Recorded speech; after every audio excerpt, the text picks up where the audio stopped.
5:20 this afternoon. It has relented to a degree, but the tarp obviously still on the field. And so we are in a rain delay situation, but expect to play Game 2 of the series. And beforehand, the Braves legend Tom Glavine will be honored. His number 47 will be retired, and you'll see that here on Peachtree TV, but not just yet. We're going to take a break. When we come back, you'll see some Seinfeld, and then when they're ready for the ceremony and to play baseball, you'll see it here on Peachtree TV.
Gonzalez, Infante, and Gloss, who's back in the lineup, and Brian McCann will do the catching.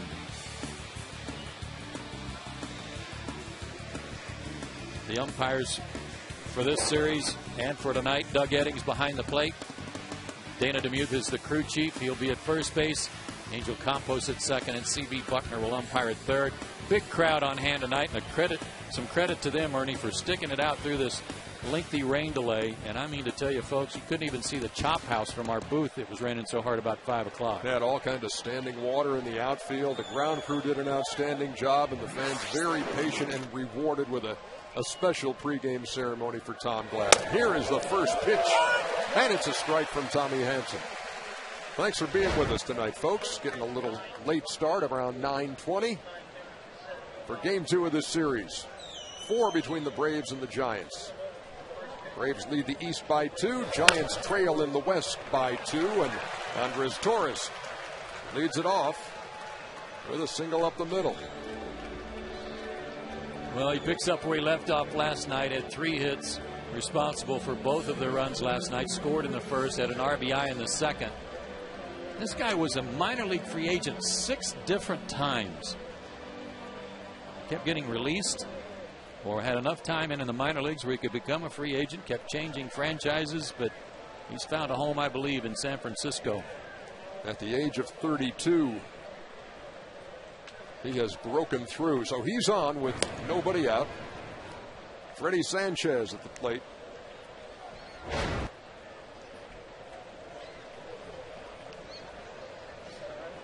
Giants have been red hot, but have now lost 2 in a row. Their last game in Colorado in the first game of this series.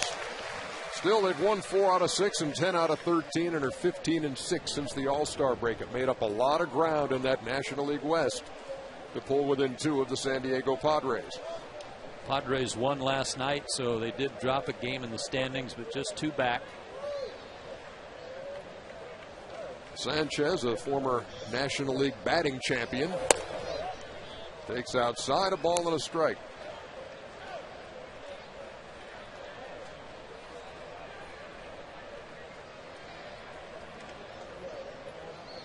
Sanchez was under the knife in the offseason.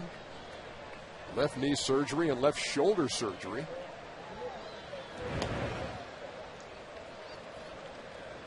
Like the Braves, they came to town. Did the Giants struggling to get hits with runners on base last night? They went 0 for their last 9. The last hit with a runner on base was in the second inning when Torres drove in the run, their second run. Torres is on the move. They play some hit and run, fouled off. And Bruce Bochy playing some hit and run early because his club also leads the league in hitting into double plays.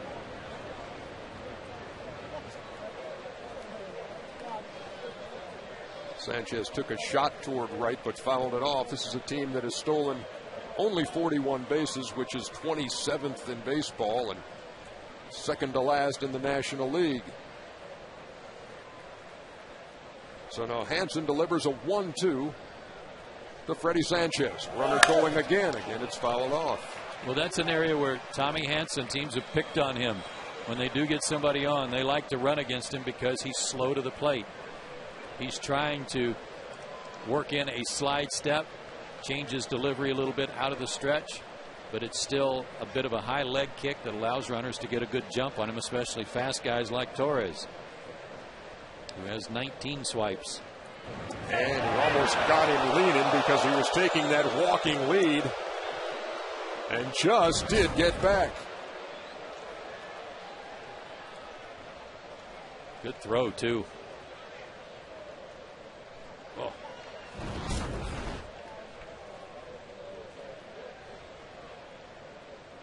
Ball and 2 strikes, runner going again. The throw by McCann. And Torres is in there with a stolen base.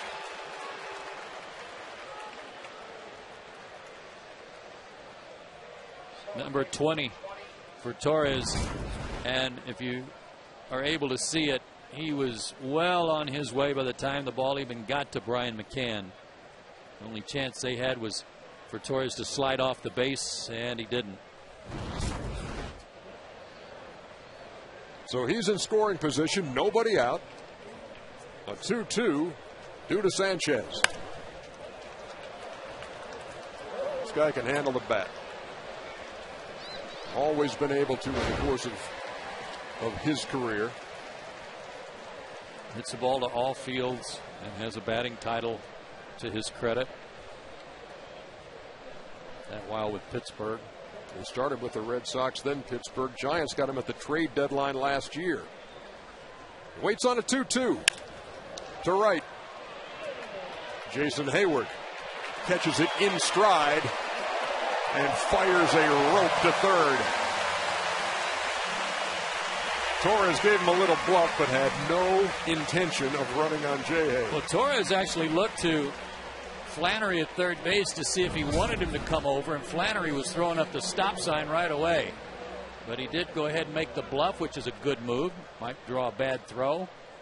But Hansen was there to back up just in case. The outfield's going to be saturated, and anything hit on the ground of the outfield is going to be wet by the time it gets to the outfielder, so you might be able to take an extra base on a ball on the ground, but not in the air. So here's Aubrey Huff, having a great year for San Francisco. 7th in the National League in hitting at .312, and a .398 on-base percentage is 4th in the National League. Leads this team in basically every offensive category.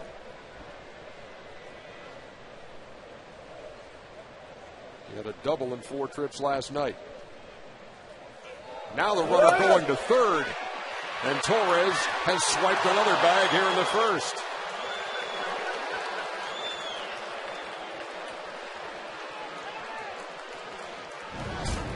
Watch Tommy once he gets out of his leg kick. I mean, his kick comes up to his chest, and then by the time he then unfurls to the plate, there's a little bit of a pause and a real deliberate action to the plate that gives the runner about 2 or 3 steps before Tommy ever lets go of the baseball. That's a big move there, because a fly ball scores him now with 1 down in the first. And this guy's been very good at getting that runner in.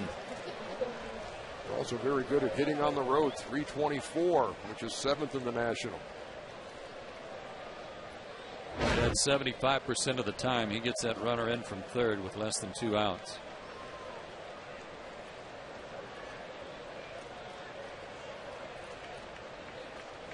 Hansen to Huff. And that'll be out of play. Over behind the tarp, which got a good workout this afternoon. Yeah. Big hand for Ed Mangan and his crew, getting the field ready while at the same time getting the stage on the field for the retirement ceremony. Great work. Hansen ahead 1-2. Runner at third and 1 out.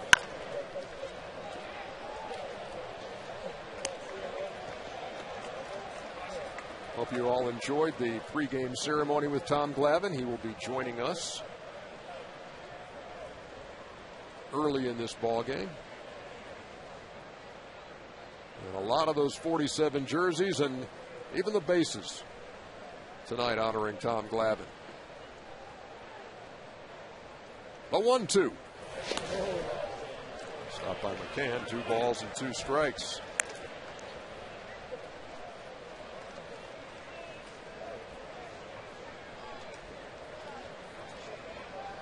The rookie Buster Posey on deck.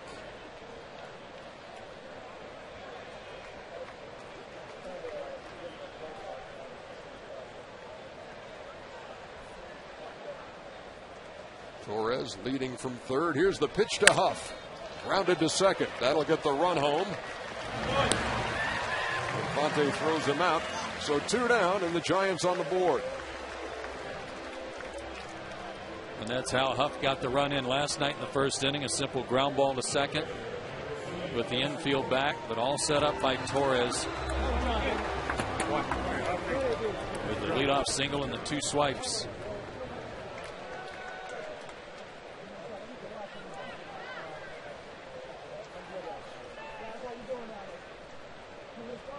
Now here's Posey.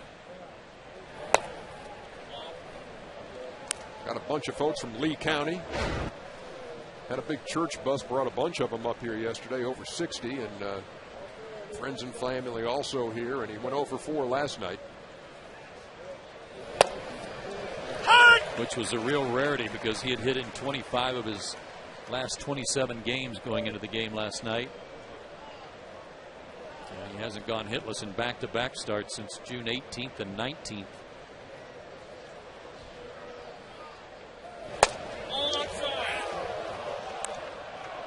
Doug Eddings explaining as he made the ball call, and it's 2-1.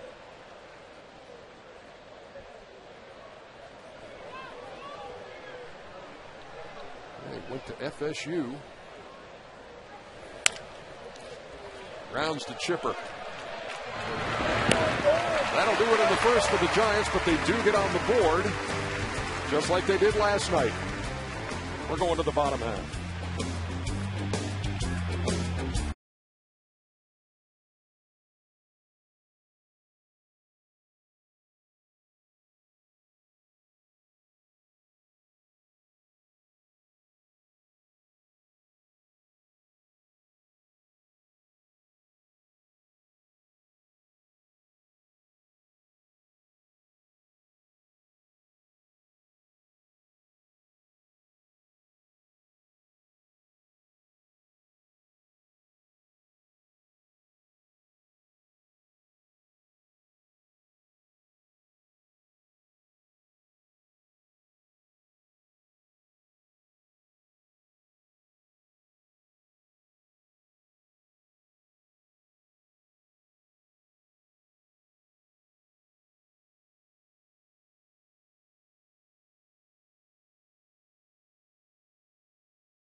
Back here on Peachtree TV, going to the bottom half of the first, and we take a look at the Braves batting order.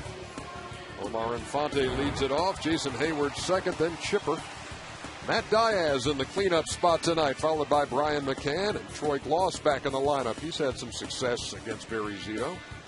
Alex Gonzalez at short, Rick Ankiel in center, and Tommy Hanson does the pitching against the left-hander Zito.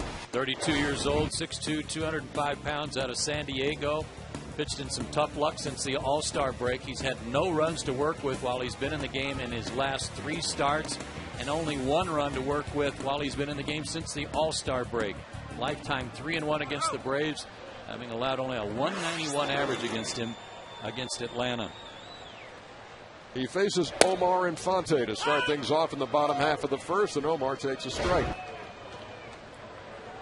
Zito's got a decent fastball, but his stock and trade is a good over-the-top 12-6 curveball that when it's on, it's among the best in the game. Also has a slider and a change.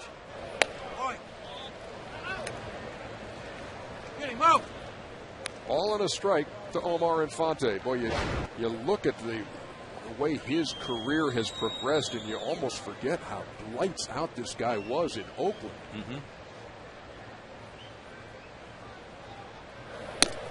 But that has not been the case with the Giants. He signed a 7-year deal with them back in 2007, but he's 10 games under 500 with the Giants, having just moved across the bay from Oakland to San Francisco. He's 39-49 in the National League. The 2-1 grounded to short. Uribe throws him out, 1 down. The defense behind Barry Zito tonight has a little different look to their outfield tonight, with Aubrey Huff moving from first base out to right field. The infield, as a result, will have a new first baseman in Travis Ishikawa. Everyone else remains the same. Posey doing the catching. Zito faces Jason Hayward. Upstairs 1-0. You know what Pat Burrell calls this San Francisco defensive alignment, the Wild Kingdom defense. As Hayward cuts through that one, a ball and a strike. You got Andres Torres in center. He's a gazelle. You got Pablo Sandoval at third. He's the panda.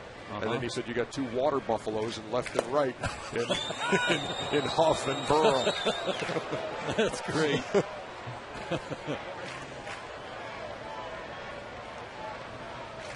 The 1-2.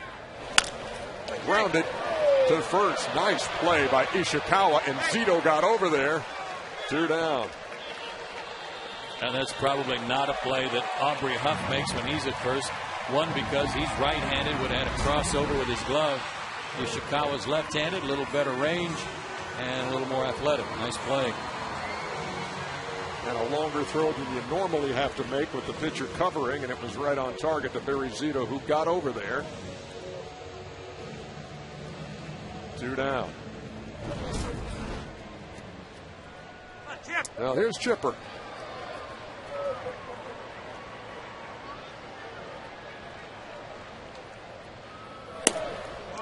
Who's never had a hit off Barry Zito. 0 for 6. With a K. And I don't imagine there's too many guys on his ledger that he doesn't have a hit against in his career. Boy, come on, Chip.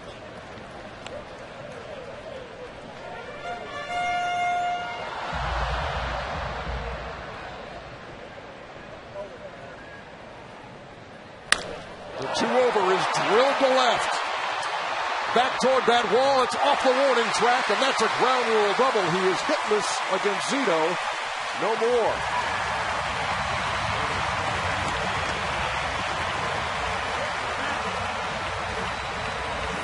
Well, I'm sure one of the things that was on the scouting report tonight was try to hit it to the water buffaloes. And Tipper did just that and got it over Burrow's head. Ground rule double, and here we go tonight with the Braves' first opportunity with a runner in scoring position. Let's see if Matt Diaz can cash in. Hitting in the cleanup spot for the second time this season. He's hit everywhere in the order except second and third, and obviously ninth.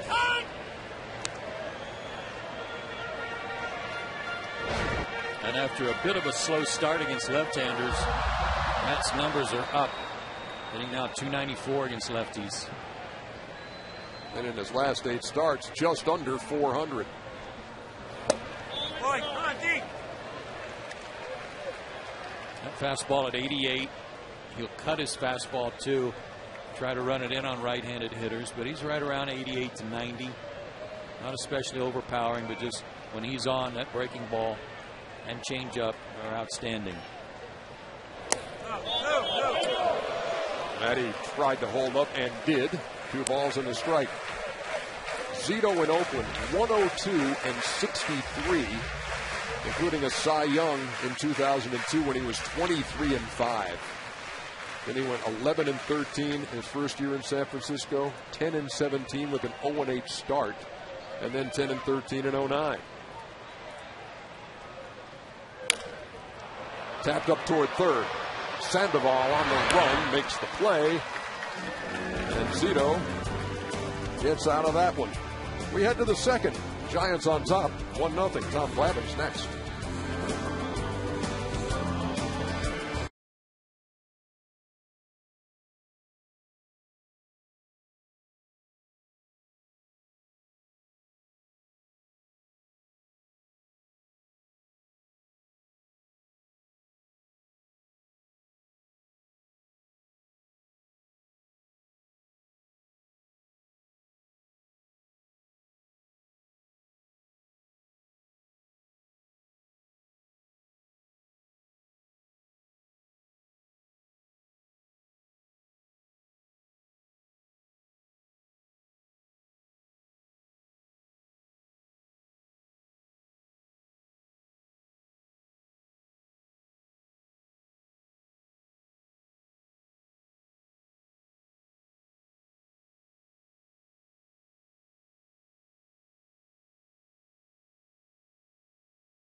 1-0. And look who's joined us. Tom Glavine is here. Anything going on in your life these days? It's been a little bit of a busy weekend, but not much. Not much going on. From start to finish today, from the luncheon to the pregame ceremony here, how are you handling this, man? You know what? It's been good. I mean, it's the kind of thing that, like I keep saying to everybody, there's a lot of emotions, there's a lot of thoughts, a lot of things that come to mind. I'm sure it will continue. I mean, when I came up here and after sitting down there and watching them pull the sheet back and see my number, it was hard to explain. And when I came up here in the booth and looked up there and saw it, it was another feeling. So, I mean, I'm sure that's going to happen for a while. How's Chris handling it, your wife? She's been good. She's gotten a little bit emotional for a couple of times. Uribe leading off here in the second. Fouls it straight back. Brian McCann has just enough room. 1 down. I have a feeling that every time you come to the ballpark from now on, you're just going to take a little glance up there, see if it's still there, too. Pretty good chance. It's like we talked about a couple weeks ago when I said, I want it out there in the outside corner. Near the corner, yeah. Now when there's enough room for another one over there, maybe Chipper, Smoltzy, both of them. I mean, we might have to move it over to the left a little bit. I think so. Maybe just off the corner. Yeah, just off. Kind of half in, half out. Yeah. A lot of folks saying a lot of nice things about you over the last 24 hours, and more than that, Tom, but especially today. What is your message to all those who have talked about what you've meant to them? Well, I think that's the part that's been really overwhelming is the amount of text messages I've got, the emails that I've gotten, the phone call messages, all that kind of stuff. And you want people to respect you, you want people to appreciate you, and I guess you always wonder what level, what extent that goes on. I guess whatever doubts, whatever concerns, or whatever I've had leading up to this weekend, I guess they were all erased. Because there's been a ton of well wishes and things of that nature that have just been really off the charts and really made me feel good. Sandoval toward first, lost with the flip. Quickly, 2 up. Here's one of the highlights for Tom Glavine. 1995 World Series, Game 6. You and I talked about this earlier today, about how you knew from the very beginning that you had some command and how you had a feeling it was going to be a special night. Yeah, I did. I mean, usually for me, I didn't pay a lot of attention to what I did in the bullpen because you never knew once you get out there on the mound. But once I got through that first inning and felt sharp, with each inning after that, I felt better and better, and kind of felt like I had everything in place. And then the story comes out where I came in the dugout and said, "Hey guys, just give me 1 run," which I did. I did actually say that. Probably said it more than once in my career. It just so happened to work out that time. So when exactly did you say it? Because some say it was early in the game in the 3rd inning. I mean, it was somewhere in that neighborhood, 3rd, 4th inning, shortly before David hit the home run. So clearly he was paying attention. Nice that he was listening. Yeah. The 1-1 fouled away by Pat Burrell. I mentioned the game across the street today of the 79-pitch complete game. I don't remember who that was against. Do you? That was the Mets and Frank Viola. Yeah, it was. Both of us were throwing strikes and everybody was swinging, and I think it was one of those nights where everybody had an early dinner, so it was good. Yeah, hour and 9 minutes. Something crazy. Fly ball to right, pretty well hit by Burrell. Hayward on the run. That's a fair ball in the corner. Hayward to second, and Burrell will leg it out. 2-out double. So when you think back, Tommy, to your rookie season, how did the expectations, how did they meet up with the final result? Did you ever picture this kind of thing happening when you embarked on this major league career? No, I had no reason to. As a young kid, you get drafted and you have dreams of getting to the big leagues, and with each step through the minor league system, you feel like, okay, I'm a little bit closer. I might get a chance to achieve that dream. And certainly for me, being a high draft pick, I knew I was going to be given every opportunity to get to the big leagues. It was up to me not to screw it up. But once you get here, then it's about staying here, and that's the harder thing.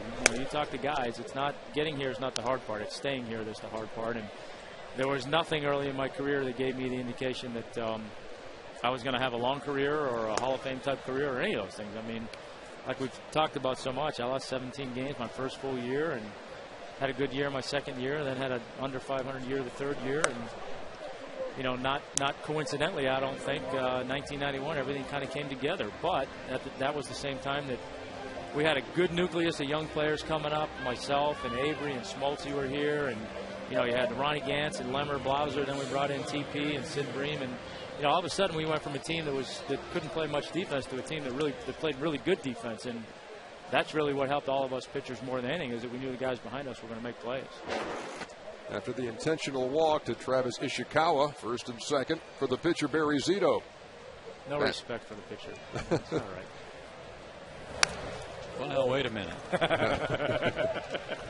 Seems to me today you got some respect. Had a podium with Javi Lopez and Chipper up there, and then combined they only had 3 Silver Slugger awards, and you have 4. Yeah, but they try to diminish it with a lack of competition, which You even blush now when you talk about it, man. Of course. I will disagree, though, with Chipper. Chipper said, the worst thing to happen to the clubhouse was that I won the Silver Sluggers. The worst thing that could have happened is if Smoltz won more than the one. That would have been the worst thing. He'd still be talking about it. Yeah. And being here with you, Ernie, and watching you and Smoltz, I feel compelled to tell a corny joke, but I'm not going to do it. Maybe give you a chance in the bottom half. So let's talk about your offense a little bit here. How about this? John Smiley. First pitch, ambushed him. Look at me, I was still running thinking, hey, what's going on? Oh, my God, I went over the fence. Almost 15 years ago to the day. Yeah, and about the time I got around second base, all I was thinking was, okay, don't go out in the next inning and screw this up. Well, that tied the game at 1. Oh, that was a nice swing. Yeah, hey, live to fight another battle there. Like a tennis backhand, and he stayed alive. You like Smoltz's work? I do. I've enjoyed listening to him. Do you like his jokes? No, because I've heard most of those already anyway. So as has most of the viewing public. Yeah, exactly. But I'll give Smoltz credit. The personality that he was in the clubhouse, that's coming through in the broadcast booth, and that's great. Zito has laid wood on the ball somehow in the last couple of swings. We happen to, drafted in 1984. We do have the rookie card. Yeah, look at that, huh? Wow. I was young once. Look at that. That's just the picture that exudes greatness, right? Yeah. Had Hall of Fame written all over you. Here comes the 0-2 to Zito. Well, he's thrown him every one of his breaking balls. How about a heater? Let's see if he can catch up to one of those heaters at 93 or 94.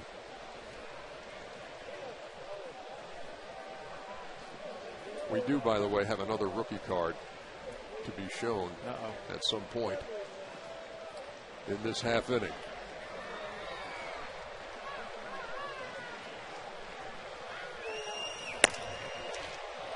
And now would be as good a time as any.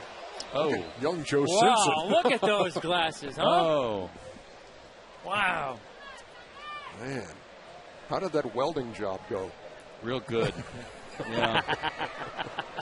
Those were probably the kind that tinted up in the sunshine, too. Strike 3 called to Zito, who did put up a fight. Going to the bottom of the second, 1-0 Giants.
bank solid. All-time wins by left-handed pitchers. And there is the name of Tom Glavine at 305, along with Warren Spahn, who's number 21. Obviously, 300. Sorry, Ernie, 300 is a huge goal and a milestone. But once you got there, did you say, okay? Or did you say, let's see how far I can take this thing? Both. I think once I got there, it was kind of like all the pressure and anxiety leading up to it. You know, once you win that 300th game, there's kind of that feeling like, that monkey's off your back, so to speak. And, you know, for 3 or 4 games after that, I went out there and was like, hey, this is more fun than this has ever been, you know, because who cares now, kind of. Yeah. And I actually pitched pretty well for a couple of them, but then after that, you kind of get back in that mode of, hey, I need to see how many games I can win and see how far I can get up that list. But unfortunately, not too long after that, my arm said enough is enough. McCann waiting on an 0-2 from Zito. Nowhere near. Now, you had some comments to make today at the luncheon as you were inducted into the Braves Hall of Fame. Really more kind of big picture about guys coming up today and a lot of young players who have always been complimented their entire lives coming in as Brian McCann takes one to the Xfinity sign for a stand-up double. Where were you going today with that, about talking about the guys who are coming up now, John? Well, you know, I was trying to make the point that you remember different things out of your childhood and you know, different things that your parents tell you or people tell you that maybe don't register at the time, but somewhere down the road it clicks and it registers. And, you know, I remember my dad telling me when I was, 15, 16 years old in high school playing ball, was doing well, and there was talk about me being drafted and stuff. And, you know, his advice to me at the time was, look, I don't care how good you are. There's a lot of kids out there that are better than you. And, you know, it wasn't meant so much to put me down or anything like that. I think at the time, like I said, I didn't understand it, but it kind of kept me from maybe getting that swelled head or digging myself a little bit too much at that stage of my life and that stage of my career.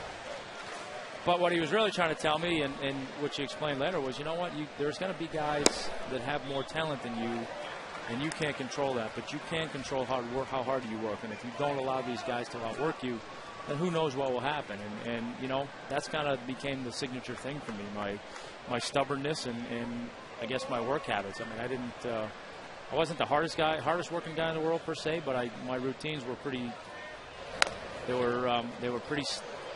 standard, so to speak, and I followed them whether I was doing good or bad, and kind of stayed in that routine all the way through.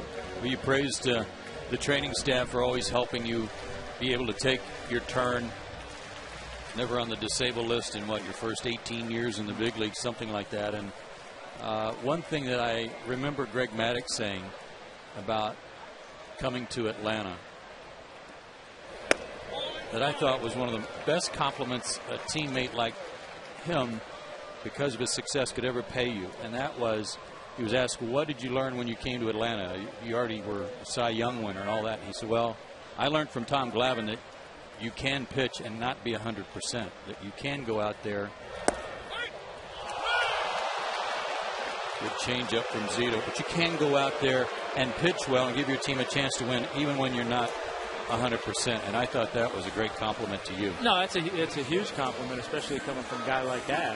And you know, I think that more than anything, that was just kind of a mindset that we grew into as a pitching staff and as an organization. I mean, you know, we all, myself and Smoltzy and Pete Smith and Avery and Merker and all these guys, we all kind of came up fairly close to each other. And once we got into the 90s and started winning, it was we all had this expectation of, you know what, every 5 days is my day to pitch, and I need to go out there and pitch. And, you know, I was probably no different than most young guys. It's hard early on to distinguish between, hey, I'm hurt and I can't pitch, or, hey, you know what, something's not quite right, but I can still go out there and pitch. And it takes a while to learn the difference between really being hurt and just being dinged up a little bit. But over time, I think that was something that we really started to take a lot of pride in. You know, and Leo would remind us constantly, hey, we've gone so many innings without anybody not going to post, or so many starts without somebody missing a start. And it was the kind of thing that over time it just grew and grew and grew. And you felt like you let everybody down if you missed a start. 2-0 the count to Gonzalez, as we are joined by Tom Glavine here in the second inning. Tom, how hard did you throw?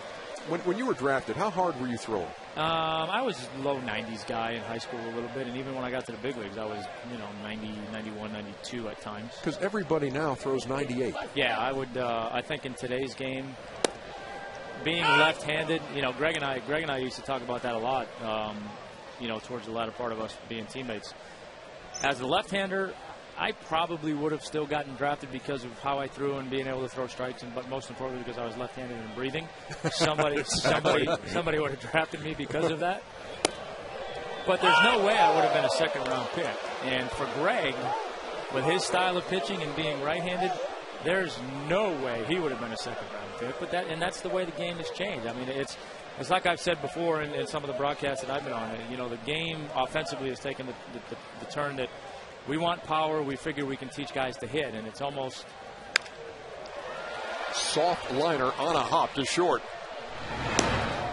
Second out. It's almost like that thought process has permeated pitching more and more now too, to where they figure, hey, if you give us a power arm and we'll teach you how to pitch.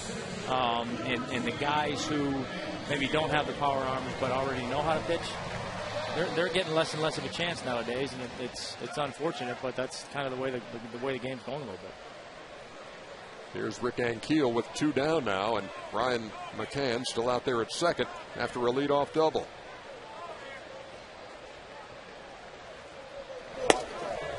It's been a great day. I know you and your family have loved it, every minute of it. I really enjoyed you and the boys going out to throw out the first pitch, and by my count, there were 3 left-handers out there out of the 4. Yeah, I don't know how that happened. There really was not any influence on that whatsoever. But sure. No, look, I'll take some of the blame for my brother Michael. He throws left-handed, and there was a lot of me when I was a younger brother saying, "Hey, that's the wrong hand, man. You got to throw it the other hand."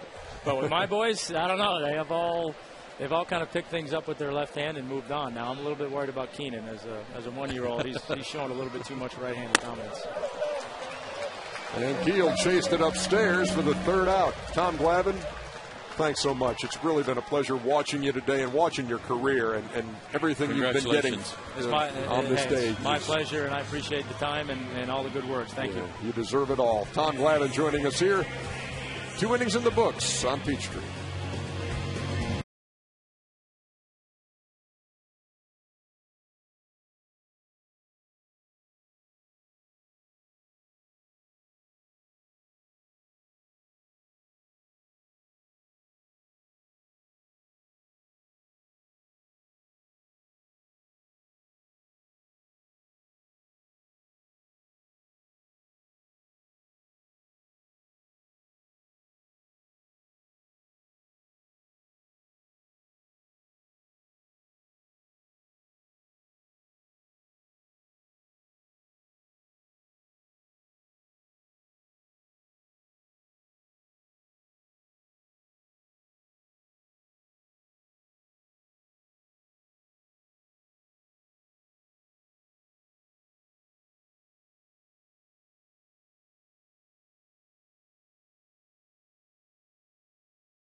Question of the game built by the Home Depot.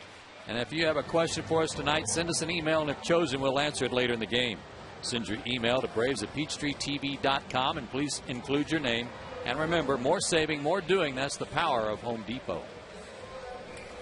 I love the having the chance to talk to Tom, and what he talked about at the luncheon today and what he reiterated here is just, it's timeless advice for kids coming up. I don't care if you're little leaguers, high school players, college, whatever. The advice he got from his father about, look, as good as you are, there's always going to be somebody out there better, which keeps you humble, but it also keeps you working. And, Yeah. and he's a perfect example of that. Makes you realize that there's more you can accomplish, but you got to challenge yourself and have that type of work ethic. It's just a rare combination for a guy like Tommy to have that kind of stubbornness that he would acknowledge, and the hard work that you put in. And for a guy that may not have had the greatest talent in the world, he accomplished a great deal.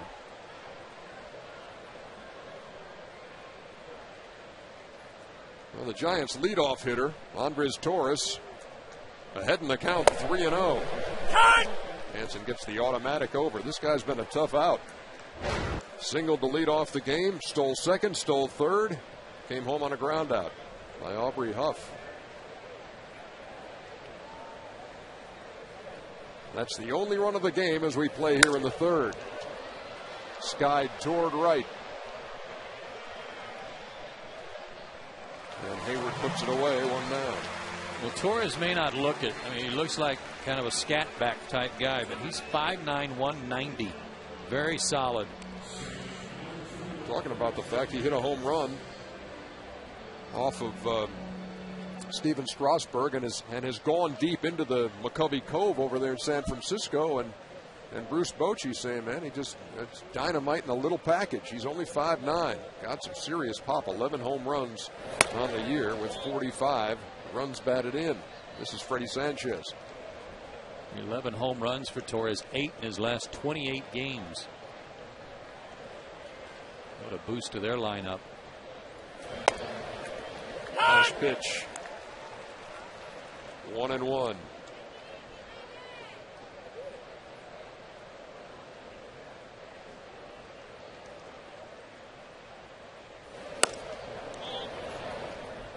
Talk about what Barry Zito's been through in terms of run support, pitching pretty well since the All-Star break. But Tommy Hansen's last 6 starts, 9 earned runs in 37 innings, ERA of about 2.2, but he's gone just 1-3. This was to shallow right. Jason's been busy, 2 down. And he pitched well in Cincinnati the other day. He did. His numbers were very good. He pitched into the 8th inning, gave up just 5 hits, 2 runs, 1 was earned. Only walked 1 that day. But got beat 2-1.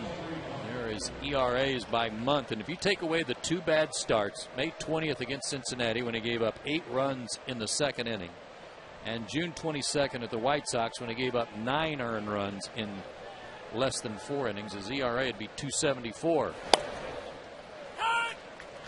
So everybody's entitled to a bad game once in a while. He just had really 2 bad innings. Horrible innings. And then June 27th had another where he didn't get out of the 4th against the Tigers, gave up 5 earned.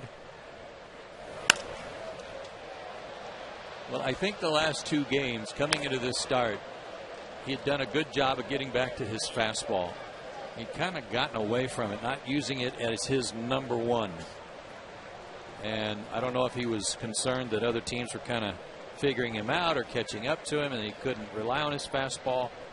But I think the last 2 starts he's realized again that he can go to it and use it and establish it and make everything else work off that. Huff hit this ball hard to straightaway center field. Rick Ankiel just short of the track. Hauls it in for the 3rd out. 3 up, 3 down for Tommy Hansen. We're going to the bottom half of the 3rd.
Pitcher Tommy Hanson will lead it off here in the third.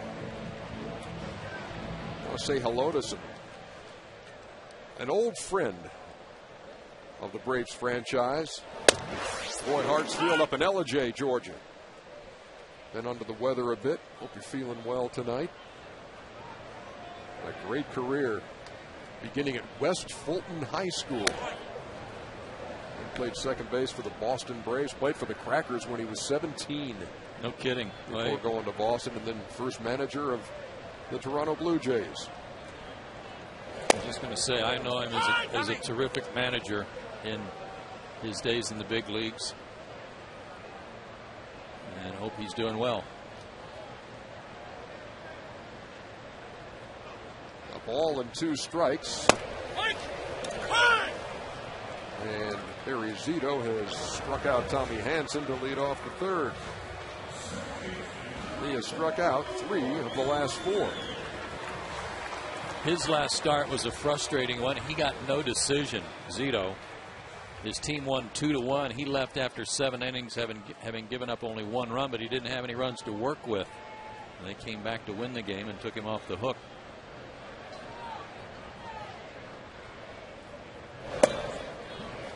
That's some curveball.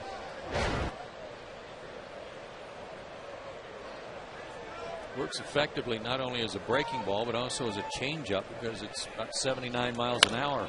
Come on, kid. Works off the very right corner of that rubber.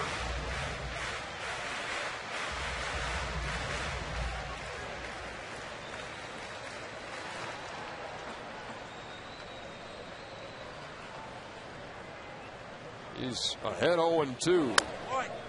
Infante takes up high. Is there any one thing, Joe, that happened that got him back on track after he signed that huge contract and then struggled so much in San Francisco? I think more just, I don't know if it happens to some guys this way or not, but he did come to a new league. He had some new hitters to learn. He had a new ball club, of course, to work with. And sometimes there's an adjustment period, but not for a guy of his quality for it to take this long. And I know that there were times where he didn't have his curveball. He just didn't have it. It wasn't breaking. And the last year and a half, it has been. Tremendous numbers there in 0-2 that you talked about earlier. But in no way he couldn't get anybody out to start the season. 0-8. And it just started snowballing him on him. Sharply to second. Sanchez throws him out. 2 up and 2 down. We signed a 7-year deal. It was worth over $100 million that everybody in baseball gasped at as soon as it was learned how big and how long it was, because nobody was giving pitchers 7-year deals. There's even an option on the tail end of that I think runs through the option years in 2014.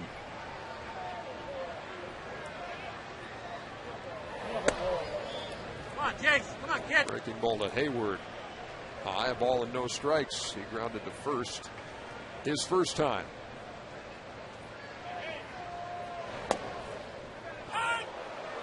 Left-handers came into the game hitting only .202 against him, Ernie. That's the 9th best in the National League.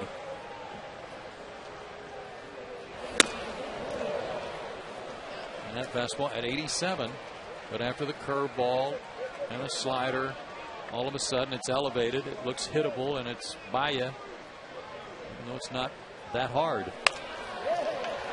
Hit to short with the third out. Barry Zito shutting out the Braves 3-3.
since 1991. Some pretty good names on there, too.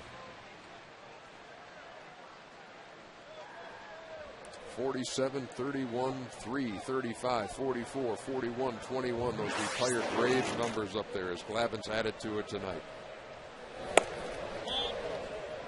He's talking about the start of his career and how he went, I think it was 8 and 18 his first year, maybe 7 and 18. Next year he was 10 and 12 or something like that. He goes, without a doubt, everybody knew I was going to be a Hall of Famer. That is a mile high by Buster Posey, and Rick Ankiel settles under it.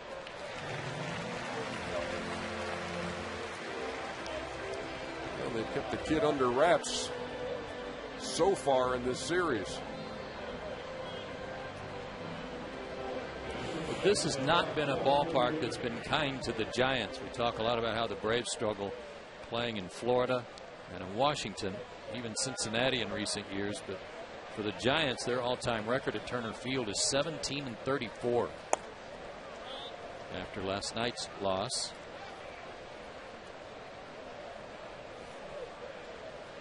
And despite the loss, they still have a winning record on the road this year at 29 and 27. And only 3 teams in the National League can make that claim, winning on the road. Ankiel wraps up another one. He has 3 straight putouts. 5 straight fly ball outs.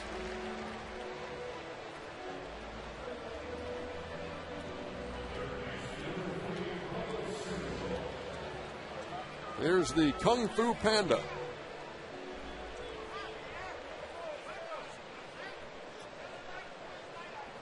Picked up a couple of hits last night in the opener of this series. As you see the Giants' road numbers. Tapped toward first. Hansen with just a little flip. And another easy inning. Back to back. 3 up, 3 down for Tommy.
Retransmitted in any form, and the accounts and descriptions of this game may not be disseminated without the express written consent of the Braves.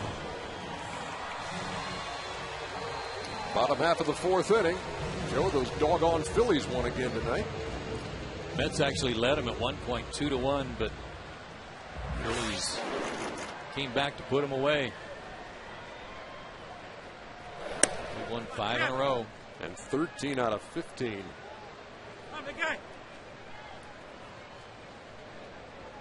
Francoeur had a big night, but it wasn't enough. Mets rallied in the ninth, but came up short. You see Albert Pujols went deep for the Cardinals in their win. So, if the Braves have done any scoreboard watching, they know. Philadelphia having won. Braves need a win to stay 2 up. Chipper to right. Play. Adam Wainwright won that game for the Cardinals tonight. He's now 16-6.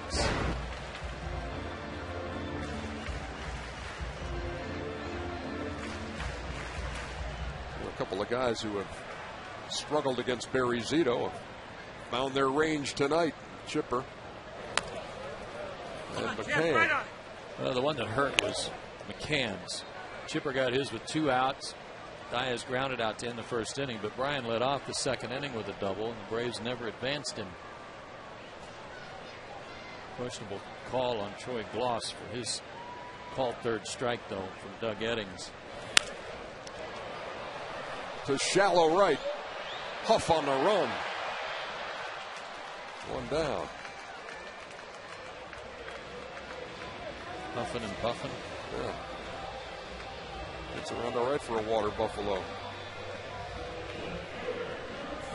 If you're just joining us, that means just a reference to the Wild Kingdom defense. The Giants have termed it that themselves, with water buffaloes on the corners and Burrell and Huff, and a gazelle in center and Torres, and a panda at third and Sandoval.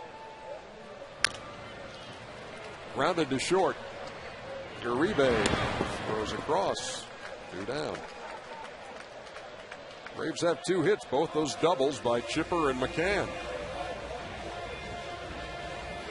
7 in a row set down by Hansen, and 8 in a row set down by Zito since the double by McCann, who steps to the plate here in the 4th.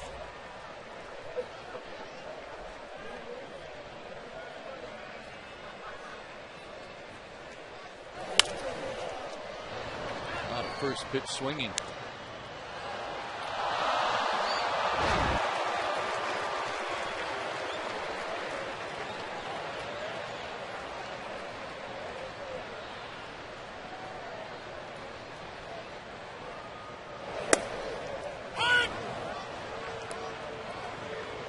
D-Mac in an 0-2 hole with 2 down here in the 4th.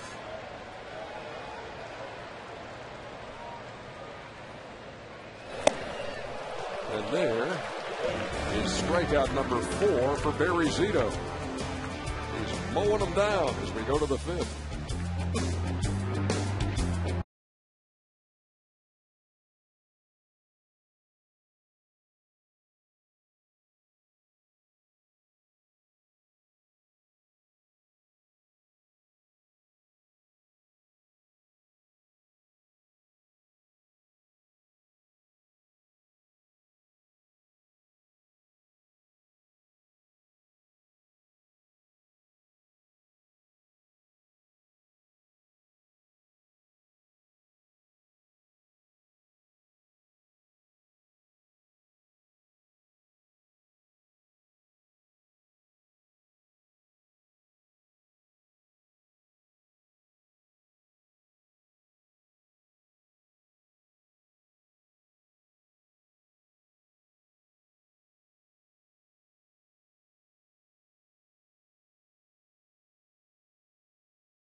Unexpectedly low price. Jamieson Inn's live large, pay less.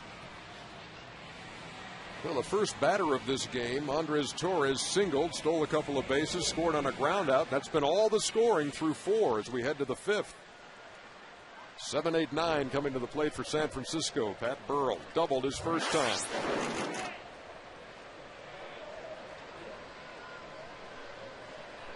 Tommy Hansen has set down the last 7 he's seen.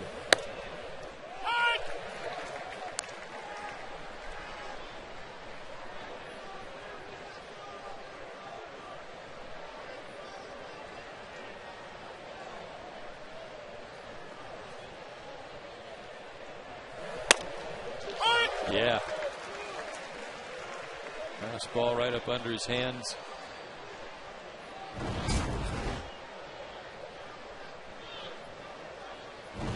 Love it.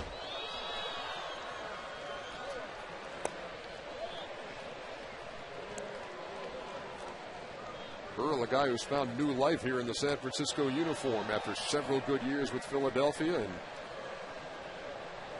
a wasted year and change in Tampa Bay, where it never clicked. It's 2 balls and 2 strikes.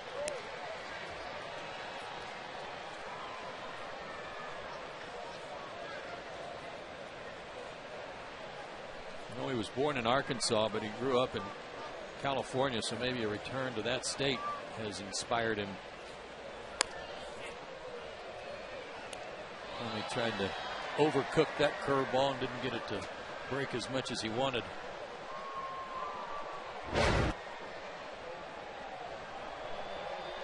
Came into this game batting just under 300 in his last 9 games.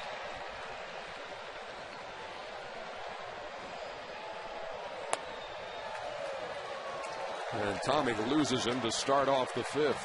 After being ahead in the count. Time for tonight's Toyota trivia question. Visit your local Toyota dealer today. Toyota moving forward. Of the 24 members of the 300 win club, how many played for the Braves franchise in either Boston, Milwaukee, or Atlanta? I can think of 4.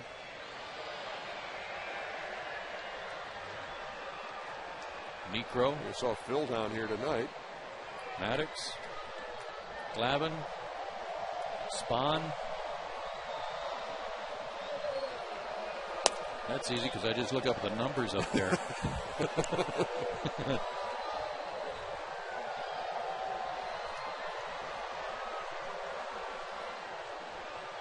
don't know about the old timers. Kid Nichols. I want to say Kid Nichols did.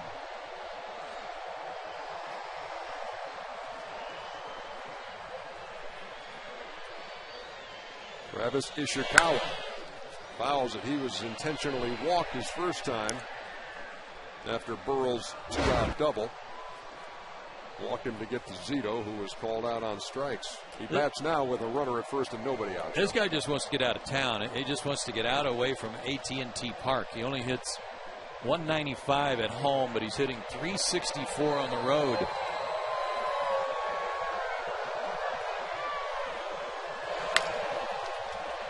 Toward first and foul.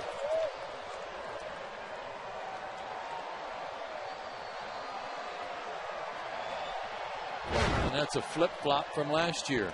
So go figure these numbers. Drive the stat guys crazy, right, Joe?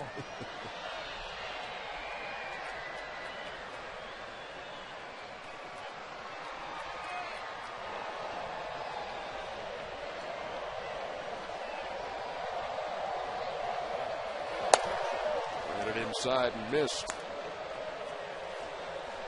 He came up with the Giants in 2006 for the first time. Spent the entire 2007 year in the minor leagues. And 09 was his first full season.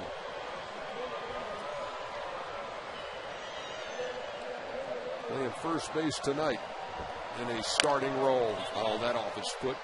2-2. Well, I know this. He's had some big hits against the Braves in recent years, and I believe came into this series with a 400-plus batting average against Atlanta.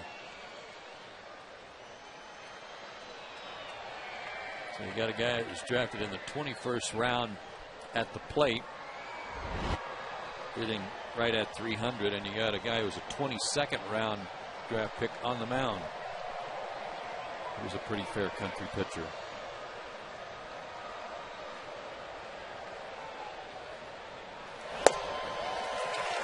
Got him swinging. His second strikeout.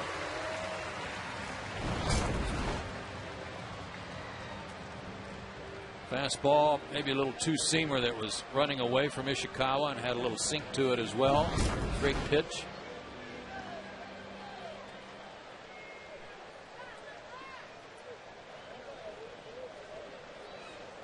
Zito made Hansen work for that second inning strikeout. Fouled off an assortment of pitches with an assortment of swings and lays this one down. Get the runner over to second with 2 down.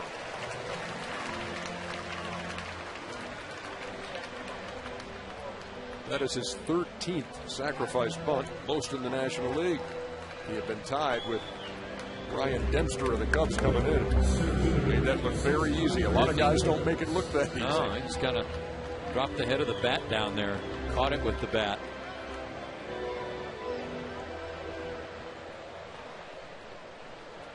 So a runner in scoring position for Andres Torres. Careful with this guy.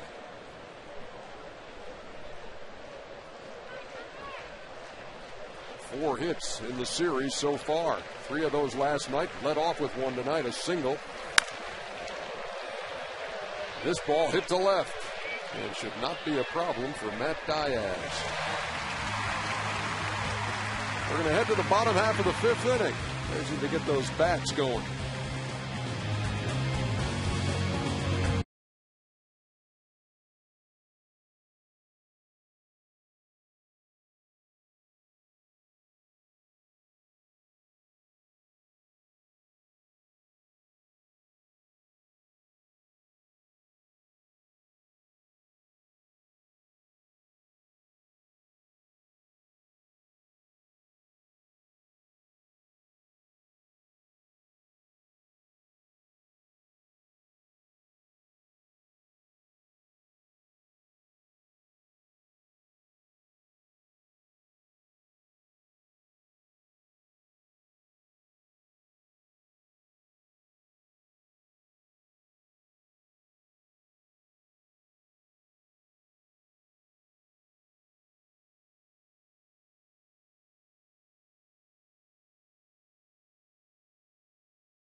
Was Kid Nichols part of that group?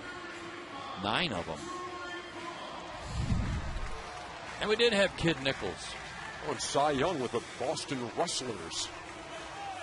I never would have gotten John Clarkson with the Bean Eaters. Gaylord. Are you kidding me? How did we miss Gaylord? And Old Haas. What a combo it was, Clarkson and Old Haas. Kid Nichols on that club, too. They were hard to beat. There's a statue of Cy Young in Boston near where the old ballpark was long before Fenway, where Cy pitched.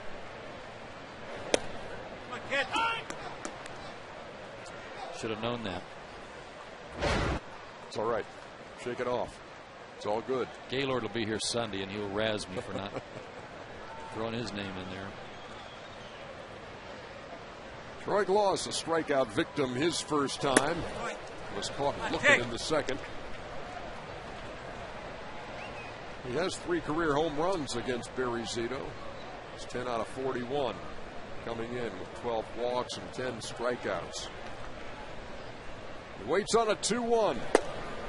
And even.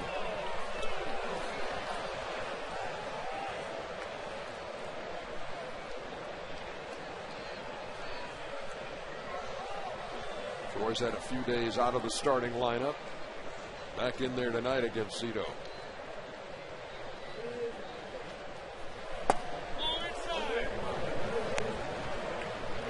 That slider that he'll throw occasionally to right-handers doesn't break on the same plane as the curveball. That was it. It's a little flatter.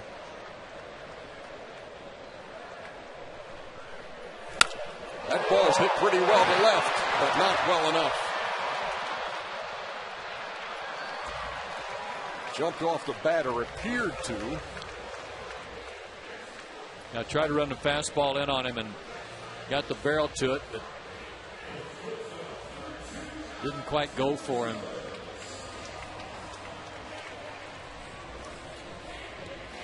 Oh, don't get carried away, lady.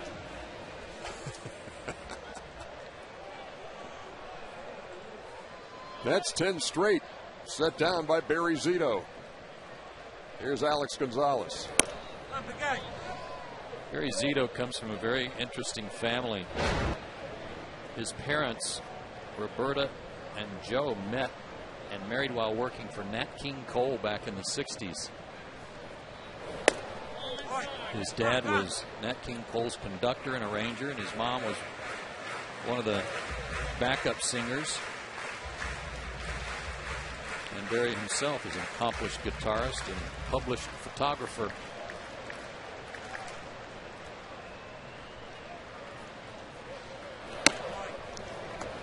And tonight he is hurling a shutout at the Braves here in the 5th.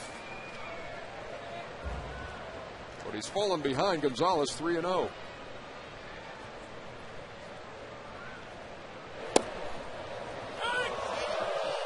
You just come back here. It's 3-1. He called an odd pitch on Alex his first time up that was outside. That one we'll give him the benefit of the doubt on the call because it did have the plate. It looked a little low, certainly did to Alex, but 3-0 count last time up was off the plate.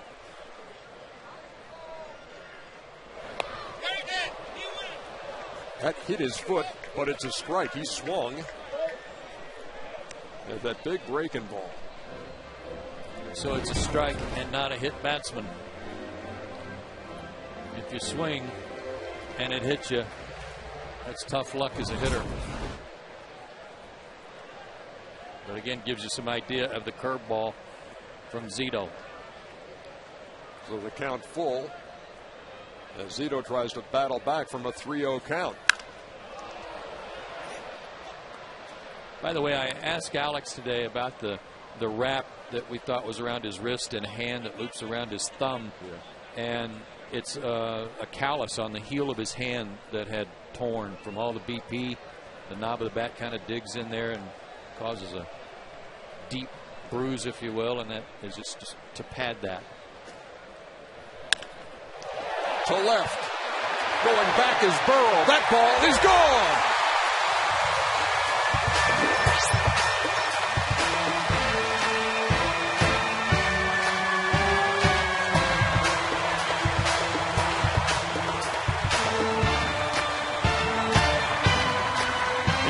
For the second straight night.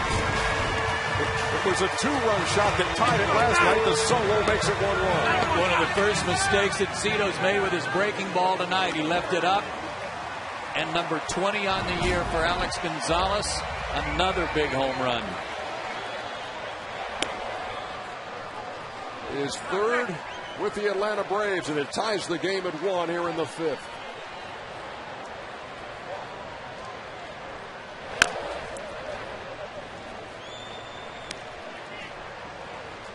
You know, he came to Atlanta having hit 17 home runs, 50 runs batted in for Toronto. Went a while without going deep here, but he did it in Cincinnati over the weekend, and now 2 against the Giants, and we're tied. 1-1 to Ankiel.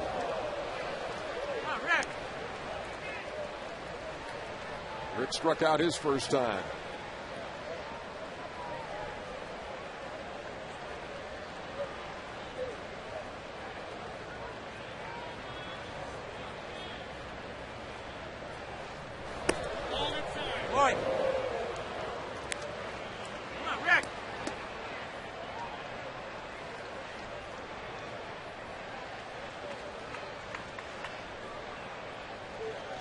Two on the way.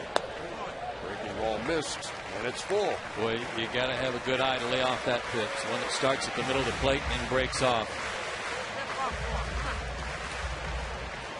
Gonzalez, a 3-2 hook that was hit out of the park. Not that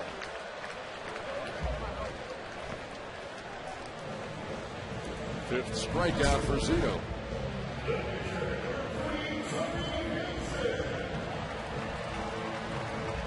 Good tilt, and the way it comes out of his hand, that At times it looks like it might be thrown right at you if you're a left-handed hitter, causing you to freeze. Another thing that at times was plaguing him, Ernie, with his curveball was how the ball was coming out of his hand. It had a little hump on it. It would kind of come out high and just kind of spin and not be able to arc down, which is kind of the way he threw that ball to Alex. But especially since the All-Star break and dating back really to the beginning of the year, he's had good snap on the curveball and he's been on top of it. 2-0 to Tommy Hanson. That's over. Braves have 3 hits in this game. They're all for extra bases. Couple of doubles, but nothing to show for those. And then Alex Gonzalez with a solo shot here in the 5th. We're 1-1.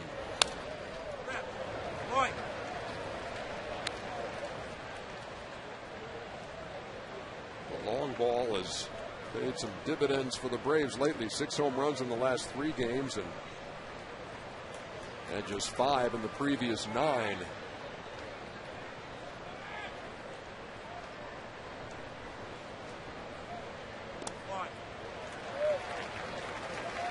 Full count. Good work by Hanson here no matter what happens. He's forced him to throw a few more pitches. And if Zito throws it where he's swinging, this big old boy can hit one a long way, because he will take a good cut at it. Took a good cut there. Couldn't catch up. But the Braves do tie the score. Now, what do you think now, ladies? Alex Gonzalez going yard. We're tied at 1.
Right back where we started as we go to the 6th, all tied up on the strength of that Alex Gonzalez home run. 1-1. Well pitched game by Tommy Hanson and Barry Zito.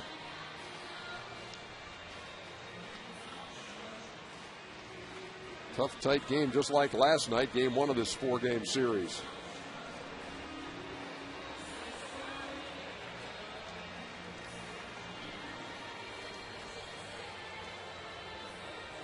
Boston and the Yankees starting a series at Yankee Stadium tonight, and Boston taking the opener.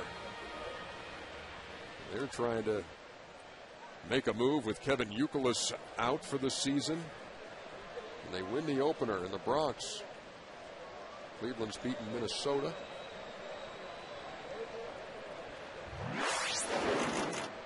Freddie Sanchez takes a curveball over. 1-1. Cleveland's given Minnesota fits all year long. Indians last place in the Central Division, and the Twins can't beat them.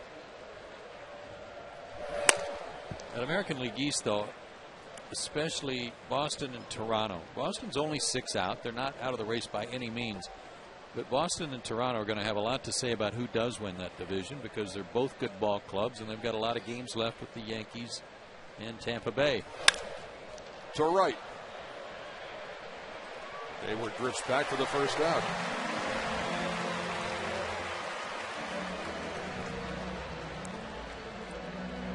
Yankees will need to come back tonight. Rays have already lost. Orioles off to a good start under their new manager, Buck Showalter. They've won 3 in a row. Yeah, so Toronto beats Tampa Bay. Red Sox beat the Yankees.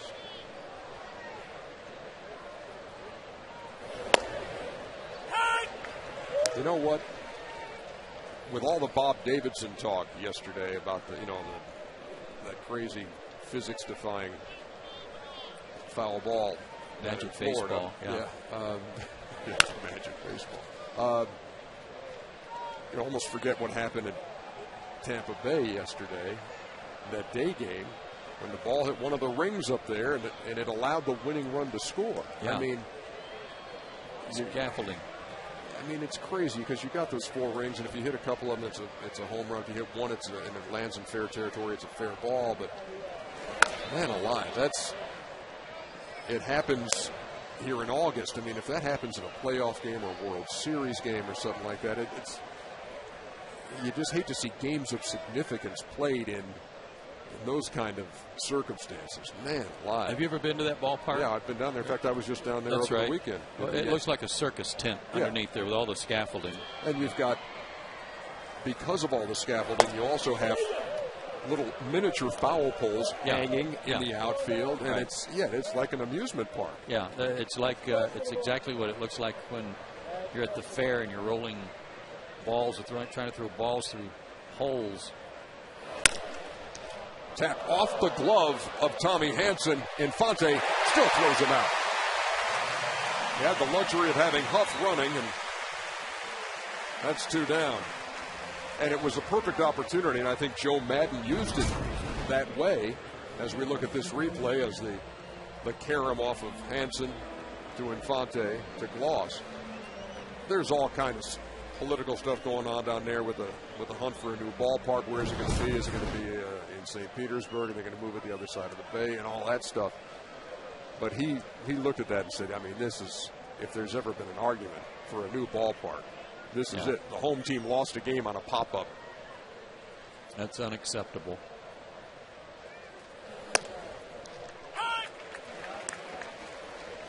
Buster Posey takes a strike. Hitless in the series. Ground out and a fly out tonight.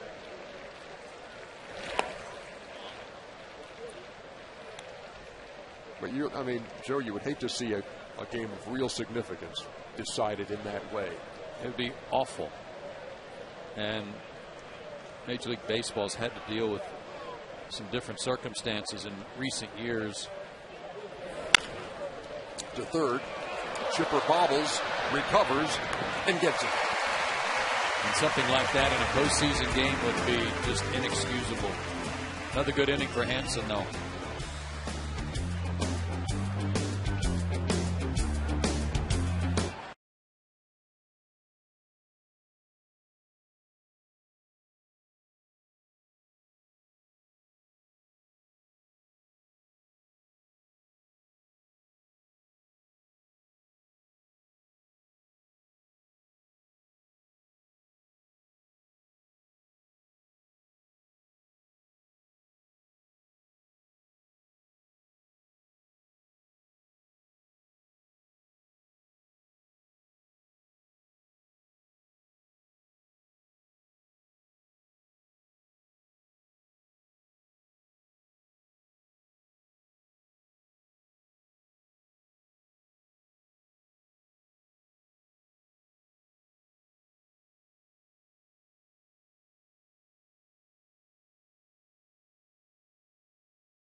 Chip Carey back in the chair tomorrow with Joe at 7:10 on Sports South for Game 3. Fox Sports South on Sunday in the finale.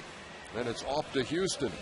Sports South has the games Monday, Tuesday, and Wednesday. Mike Minor makes his big league debut on Monday. That's always an exciting day for any player, but for us too, to watch a kid that we've heard so much about and know that he was a first-round draft pick and get to see what he can do at the big league level. That's not an easy ballpark to pitch in, especially for left-handers. Well, Vanderbilt's turning out some pretty good left-handers. David Price, Mike Minor. Omar Infante shortened up on the bat. Leading off the bottom of the 6th. And by the way, Houston's gotten hot just in time for the Braves to come to town. Won 8 out of 10.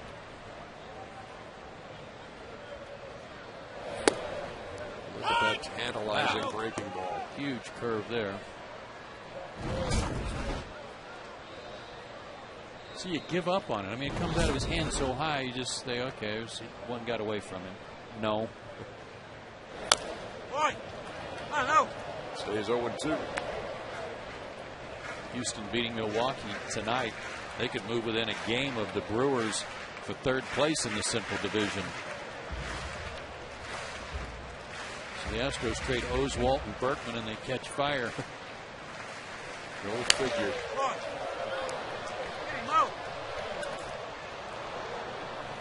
There's that score. Arizona trying to do the Giants some good. They're beating the Padres. Underdog, what were you telling us too? That Roy Oswalt, a former Astro now in Philly, talking about dead arm. That wasn't the plan, that he'd be fatigued at this point.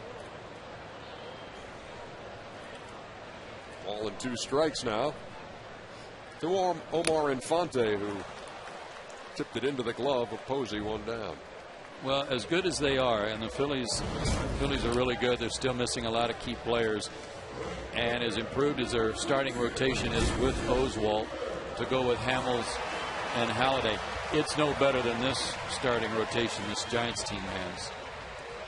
Braves beat Lincecum last night. They're even right now with Zito. They got another tough assignment tomorrow night with Matt Cain, who many people think is the best of the group. And because of the depth of their starting rotation, if they do make the postseason, they're going to give somebody fits. Here's Jason. When you think back 5 years ago, the guy catching right now, Buster Posey, playing for Lee County, South Georgia champions, and Jason Hayward playing for Henry County, the North Georgia champions, in a best 2 out of 3 for the state title. And as Buster Posey remembers it, he said, you know, they split the first 2 games. They're up 6 in the 3rd, the decisive game, and lost a 6-run lead. The Jason Hayward's bunch as Henry County took it. He described Jason back then, who was a sophomore, as a monster. Well, not much has changed to change his feeling about that. Did talk to Jason about pitching to Posey, and he said, yeah, I'm one of the few guys who got him out, but he did take me to the warning track. And Jason is a strikeout victim for the first time tonight. He's 0 for 3. That's 8 strikeouts for Zito.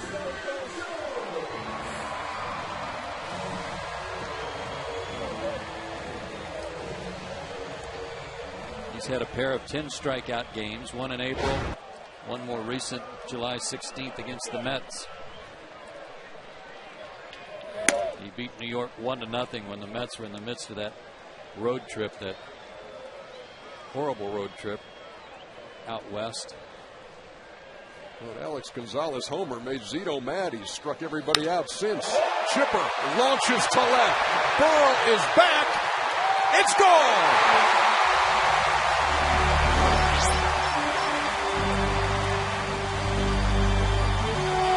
Almost everybody.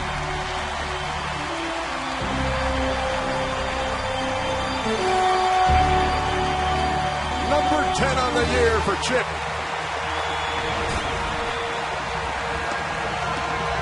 What's going on here?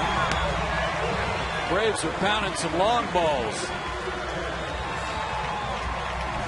They had multiple home runs in a game and 3 straight games only once this season, and that was in early July at Philadelphia and New York. And he gets within 1 of Andre Dawson on the all-time list. That's his 3rd home run of this homestand.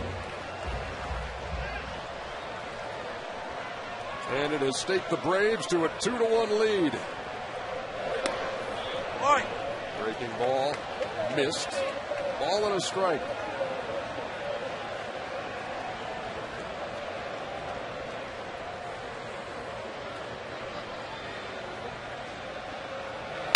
That ball's hit hard to center. But Torres, the Gazelle, wraps it up. But the Braves have taken the lead. Number 10 hits number 10. 2-1.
Braves Baseball on Peachtree TV brought to you by the World of Coca-Cola. Where else could you hug a 7-foot-tall polar bear? Take home a free 8-ounce glass bottle of Coke. Experience a thrilling 4D theater and taste beverages from around the world. Visit the World of Coca-Cola today. We move to the 7th. Tommy Hanson now with a 2-1 lead.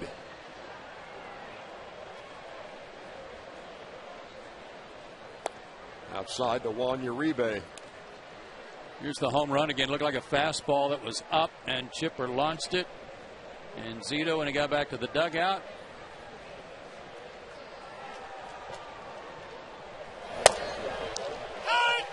there's more.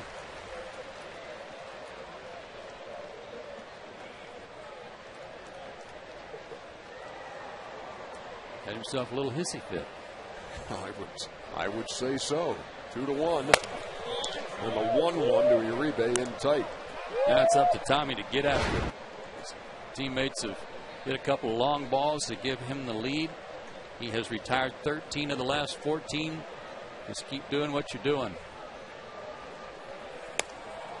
3 balls and 2 strikes. You know what's amazing, too, and this goes back to our conversation with Tom Glavine. Tommy Hanson has pitched a great game so far. He's at the 87 pitch mark in the top half of the 7th inning, facing the leadoff hitter. And Tom Glavine had a complete game 79 pitch performance. Yep. Gives you a little more appreciation for that. 1 down here in the 7th. Well, that's 14 out of 15 for Hanson. And what he's doing, the longer he goes, is shortening the game for anybody that potentially comes out of the bullpen. The Braves worked 3 innings last night. Venners, Saito, and Wagner, 3 innings of 1-hit shutout ball. But even one more inning really discourages opponents because they know how good the Braves bullpen is, and you shorten up how much they have to work, makes it that much tougher for teams to come back. Sandoval is 0 for 2. out 3-1 in the second, 1-3 in the fourth.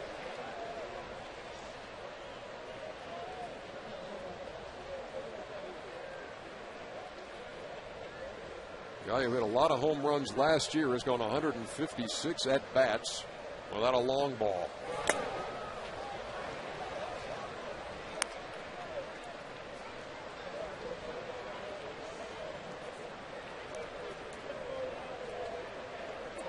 Zito trying to calm down after that long ball by Chipper gave the Braves the lead.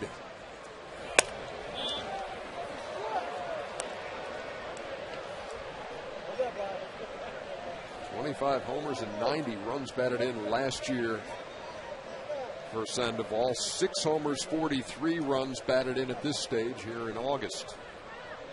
2 balls and a strike. That's to left. Diaz having to go back to the track and makes the play.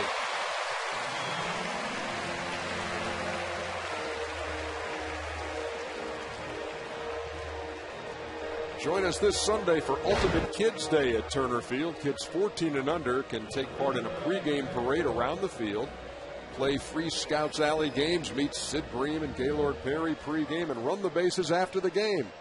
Upper level tickets only $5 for kids at Braves.com/summer. What a great deal. Kids will be talking about that when they go back to school. You won't believe what I did yesterday.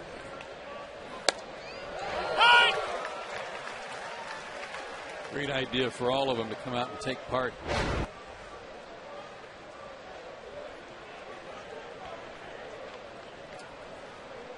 Pat Burrell has doubled and walked. And he's had a bird's eye view of a couple of home runs tonight by the Braves.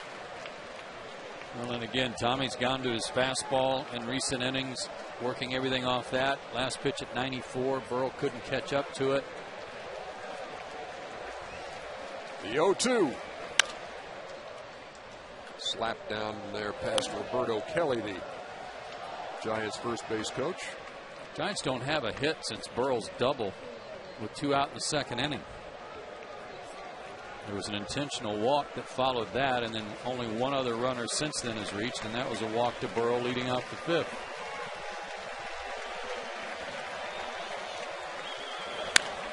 Line to left. Diaz plays it on the hop. Burrell's been on 3 times tonight. That's 2 of the Giants' 3 hits.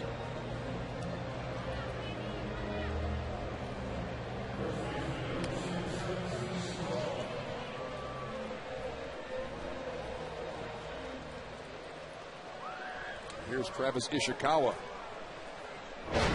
Threw an intentional pass in the second after the Burrell double as the Braves got to Barry Zito. Struck him out to end the inning. Ishikawa struck out in the 5th.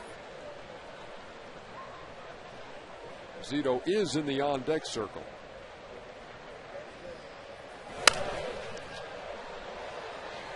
They do have action in the pen. Yeah, Ray's loosening up, right-hander.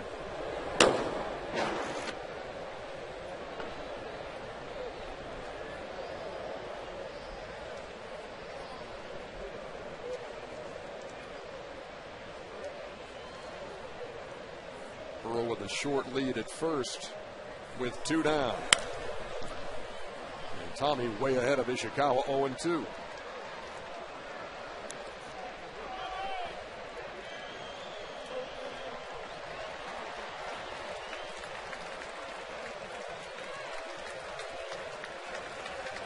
Tommy Hanson allowed only 1 earned run his last start at Cincinnati.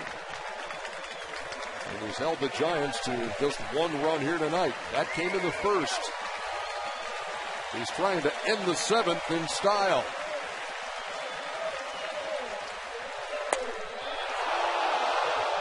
Good try. 2-seamer at 91. A little bit off the plate. Good spot ahead in the count, though, to try to get him to chase it. It was a ball.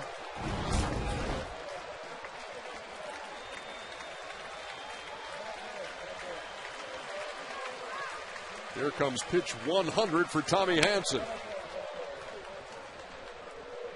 Nate Scherholtz has grabbed a bat now in the on-deck circle for San Francisco. That last breaking ball a little dangerous, and a quick visit from McCann and Chipper.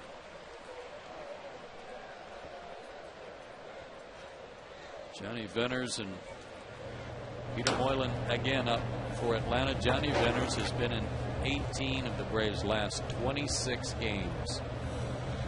18 out of the last 26. That's a lot. He came on last night and made quick work of the Giants in his 1 inning of work. He was brilliant.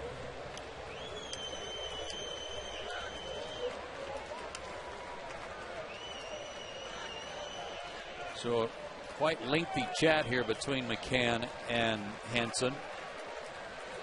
That slider he threw Ishikawa, not a good one. He got away with it. So let's see what they go to try to put him away.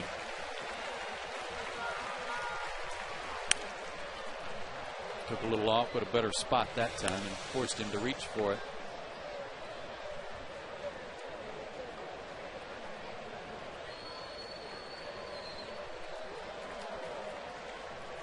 Everything, after he got ahead of the count, everything's been away. I'd like to see him change his eye level. Maybe we'll go upstairs and waste a fastball up, see if he'll chase. Strike 3 called to end the 7th. Or down the middle's always good, too. Third strikeout. Great time for that one. It's time to stretch.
And Green concert in Atlanta on Friday, October 15th in the meadow of Piedmont Park.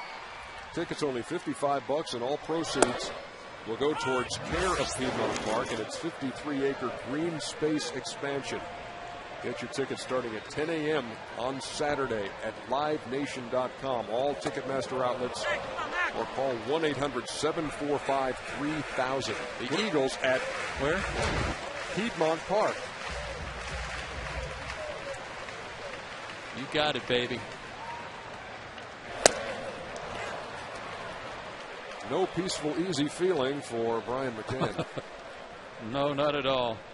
After the double in the second inning, Zito has worked him over with that breaking ball away. He got one to hit the first pitch of the sequence there that was in, but if you're not looking for that pitch, that's a tough one.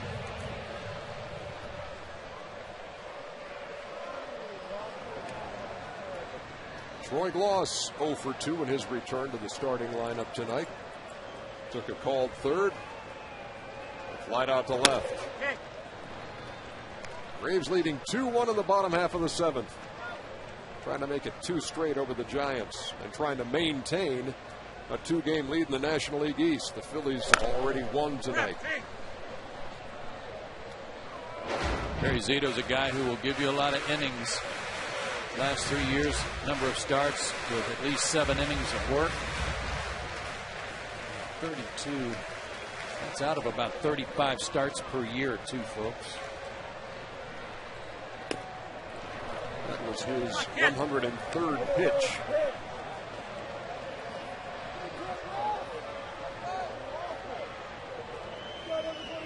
Half of his starts this year with 7 or more.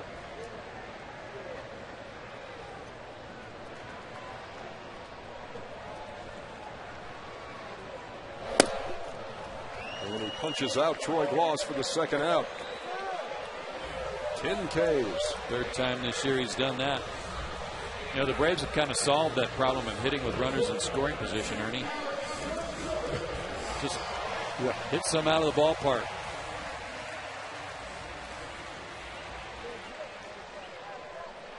Two teams in this series combined 1 for 24 runners in scoring position. All 4 Braves hits tonight for extra bases. 2 doubles, 2 homers. That breaking pitch stayed outside.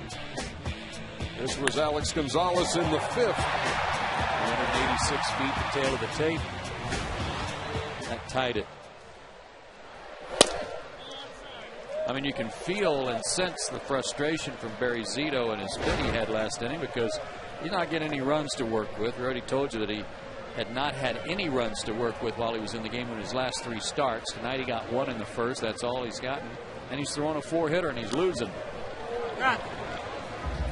probably thought when he get that leadoff single and he comes around to score, hey, things are different. Hey, I knew things would turn around for me. Trying to get a bunch to work with tonight.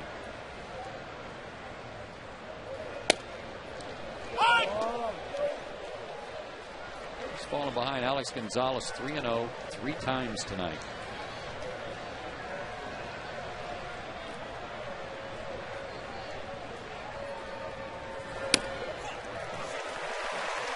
Gonzalez draws the 2-out walk.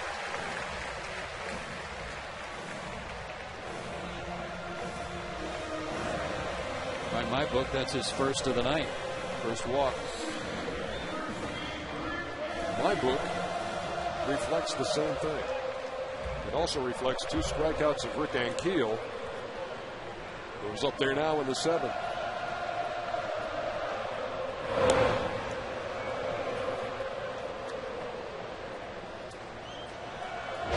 He has struck out 2 in each of the last 3 innings.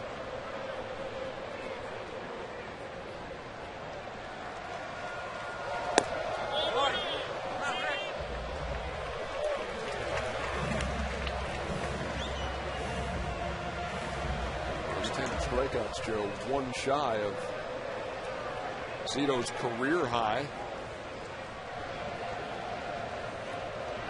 He's done it 3 times. Up to 111 pitches and losing a little bit. He's getting up with some pitches, and that may cost him here if he makes a mistake to Ankiel. Oh, good cut. Got the catcher, got the umpire.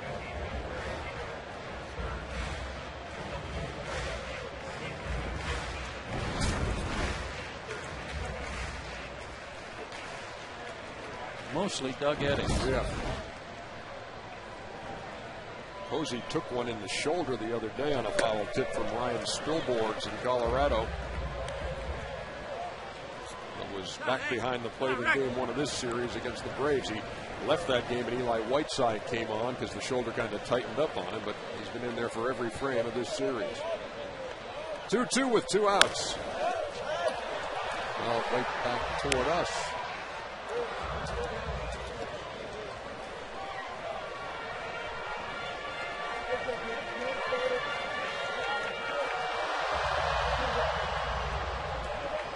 Melky Cabrera has grabbed the bat and is in the on-deck circle.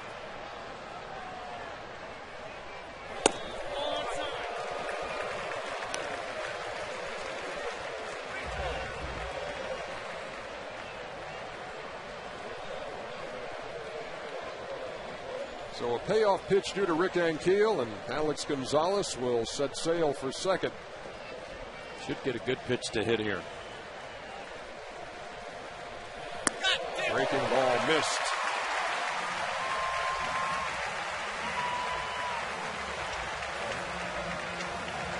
So a couple of walks after a couple of strikeouts.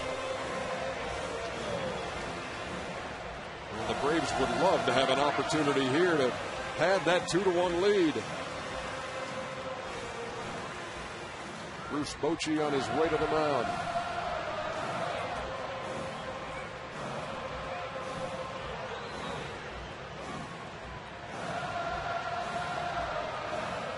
Chris Ray is available and ready, but Bruce Bochy satisfied that Zito can get out of this inning.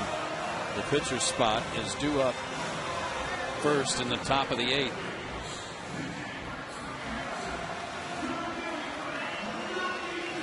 Great job by Tommy Hanson tonight. A 3-hitter for him over 7 innings. Switch hitting Melky Cabrera up there. He's 0 for 3 lifetime against Barry Zito. And swings at the first pitch. Hits it to center.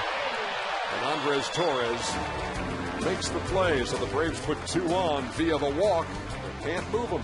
We're going to the 8th.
We move to the 8th in a tough, tight game, 2-1. What a great effort tonight by Tommy Hanson, allowing 3 hits through 7 innings, just that 1 run in the first. And now Johnny Venters is on for Atlanta.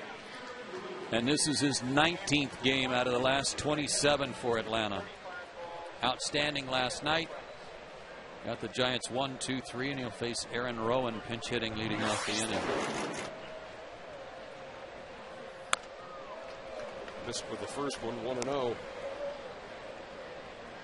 Barry Zito not too shabby himself today. Just threw that fat one to Chipper Jones that untied the game, and that's the difference right now.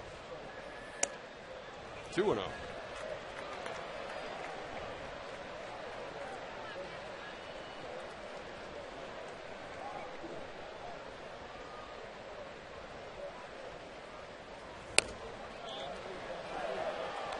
Johnny's going to have to battle back from a 3-0 count.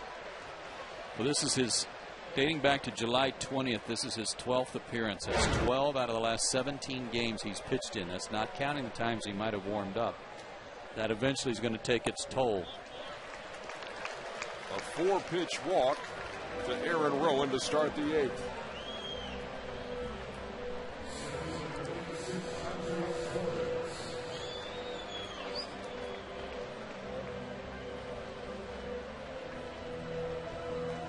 Now the switch hitting leadoff man Andres Torres turns around and hits right-handed.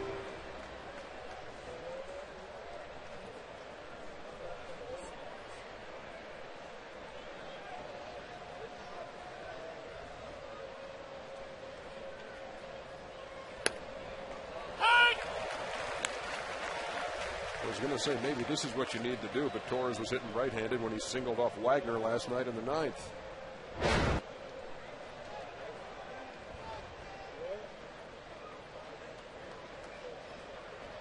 Rowan with the lead at first. Nobody out. Torres to Chipper. There's one. There's two.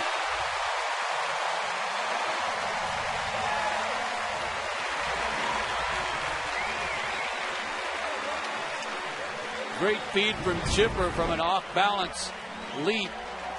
Got it to Omar quickly so that he could get rid of it before Rowan could get on him. And Omar showed you what kind of arm he has there, too, on that flat-footed turn at second base. A rifle throw over to Troy. Just did keep the toe on the bag for the double play.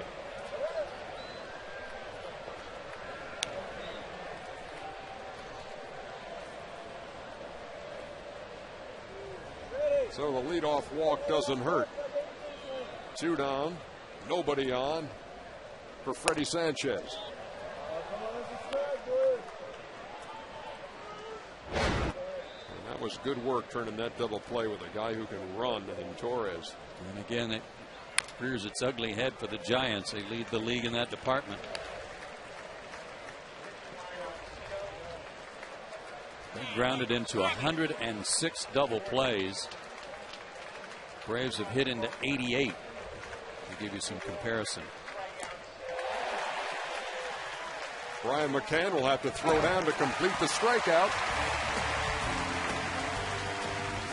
And we've gone through 7.5. Braves on top by 1.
Wants to know, what is your favorite ballpark to visit?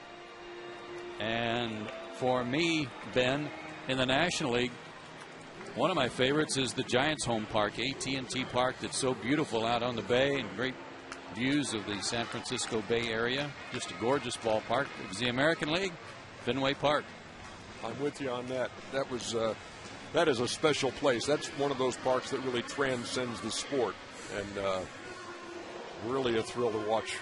Actually saw playoff baseball there in 2008. Red Sox and Tampa Bay. That was awesome. Great atmosphere.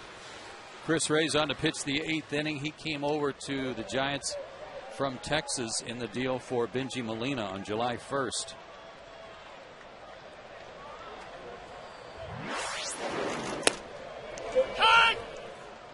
his last 5 appearances, he's retired 10 of the 12 batters he's faced.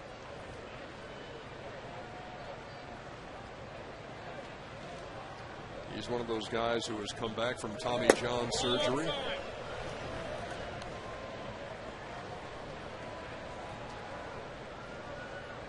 He is certainly slinging it up there. A 1-1 to Omar. To third. The tangle goes him out.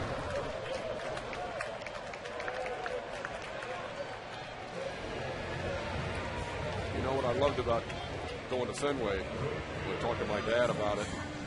Said, this place is great. I'm on the phone with him, and he says, make sure you look in the right field seats. Look about halfway up, which is a real poke. Said, Ted Williams hit one off of me in the City Series between the Red Sox and the Boston Braves one day. That thing was, get out the tape measure. Here's Jason Hayward, who's 0 for 3. Well, your dad can take comfort in knowing that he's not the only one to give up a long one to Ted Williams.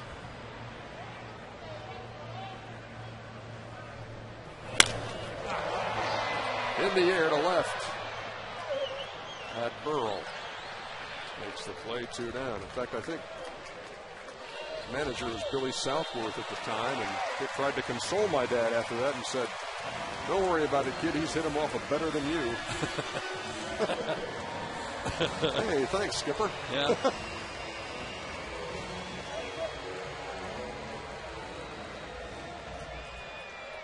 Here's Chipper, whose solo home run is the difference in this game.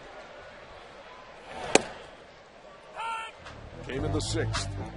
Looked like a fastball in the inner third, and he put that big bat on it. Just enough. 285 feet.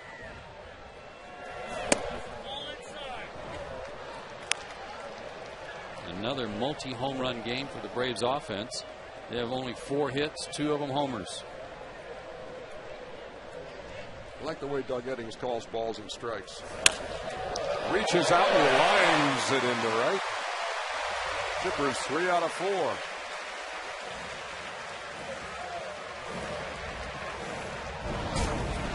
Change up, but the location allowed Chipper to make an adjustment on it. It stayed up, and even though he's out on his front foot, he could reach it.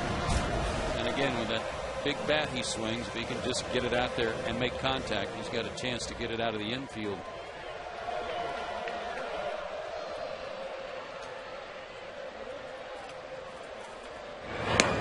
I really enjoyed your conversation with Chipper and Leo Mazzoni and Javi Lopez today on their recollections of playing with Tom Glavine at the luncheon today. Very entertaining. Got some great answers from those guys.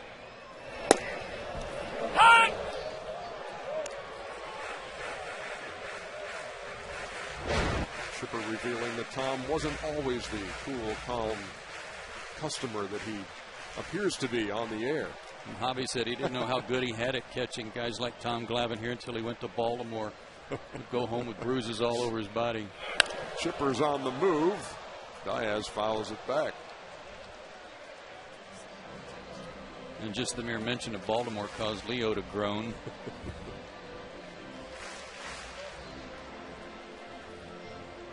But as Leo would say, that's entertainment. What did Javi say? Glavine only threw 2 pitches? Yeah. He says pretty simple.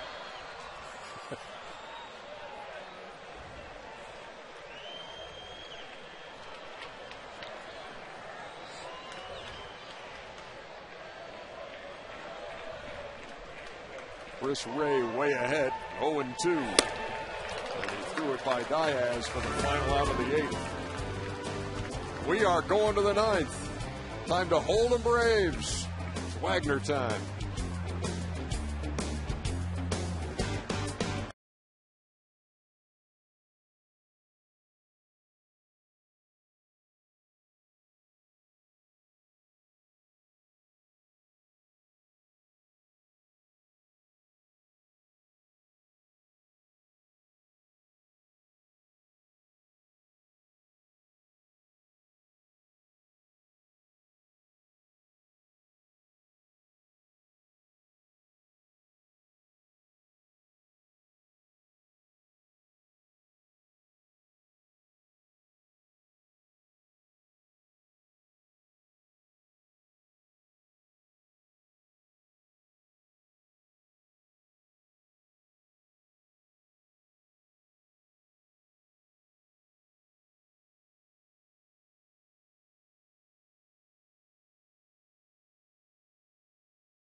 Here's a reminder to stay tuned after the game for the AT&T Game Summary. AT&T, rethink possible.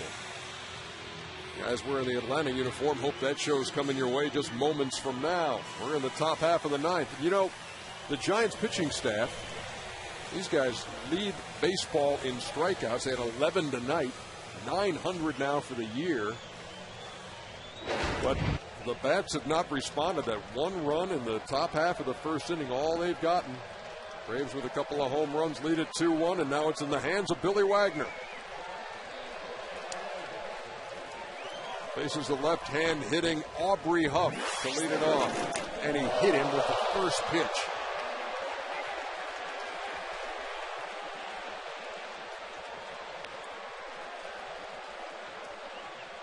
Well, that'll set the stage for some more anxious moments.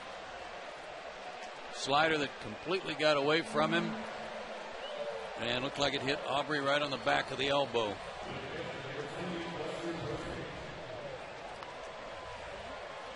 And left-handers for the year just 2 for 34 against him. So not the way you want to start the inning. Well, here's the rookie Buster Posey, who has not had a hit in these first two nights. And takes a strike at 96, 0-1.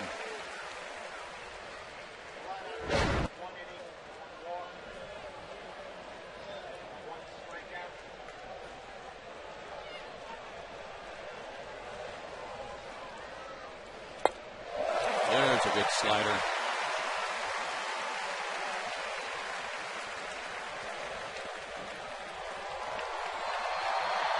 The 3, 4, and 5 hitters here in the ninth. He hit the number 3 hitter. Posey the cleanup hitter. 0-2.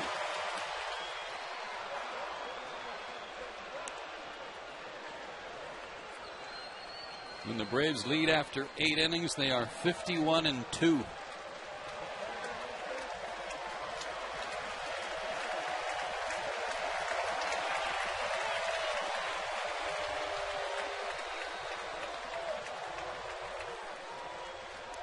You've got some free swingers here, even with Posey behind in the count. You know what he's done in recent days. Player of the month in the month of July. Braves have handled him in this series, but he's due. To short. Gonzalez. No, he's safe. Gonzalez went to second. Infante couldn't handle it.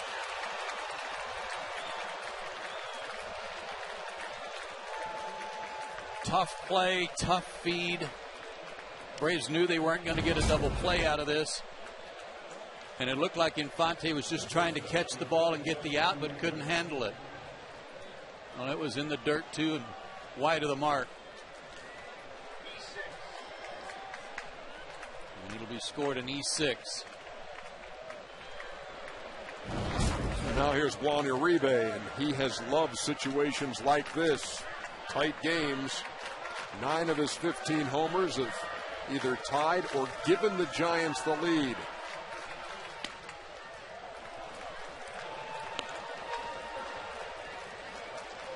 This is not the recipe for a save. A hit by pitch and then an E6. Nobody out, first and second in a one-run game.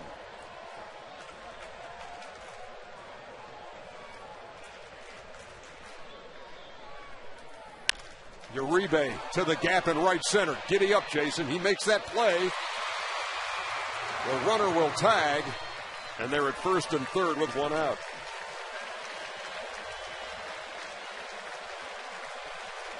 That ball was stung.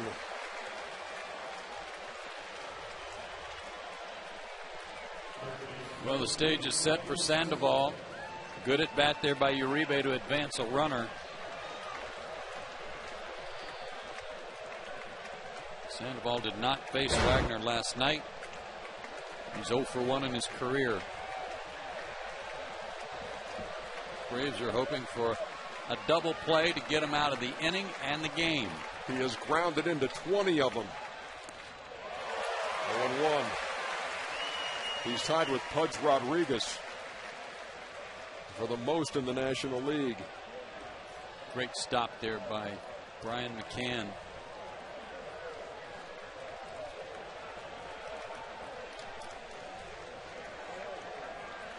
The tying run 90 feet away. Runners lead from first and third with one out. Sandoval waiting. Grounded toward third. Chipper can't make the backhand stop. And runners will be at second and third. The game is tied.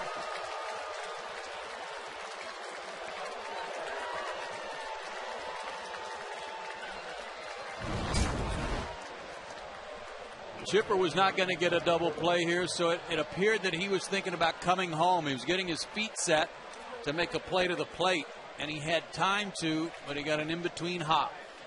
And that'll go as an E5, so a hit batsman and 2 errors.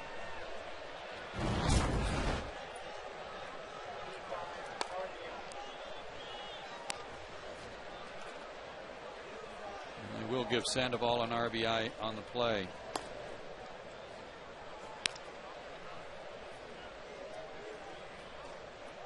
And Burrell intentionally passed here.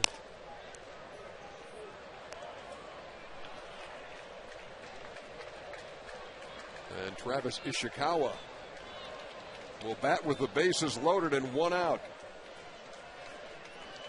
Bruce Bochy tried a little trickery there. He had Edgar Renteria in the on-deck circle to make it look like he was going to pinch hit for Ishikawa, but not so.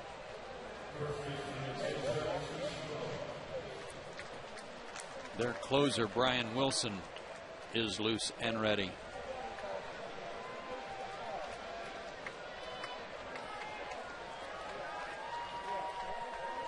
Nervous time in the ninth. The game is now tied. Bases loaded for the Giants.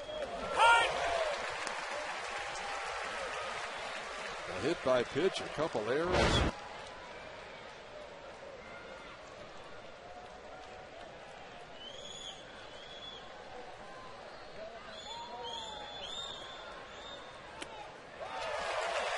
Wagner jumping ahead 0-2.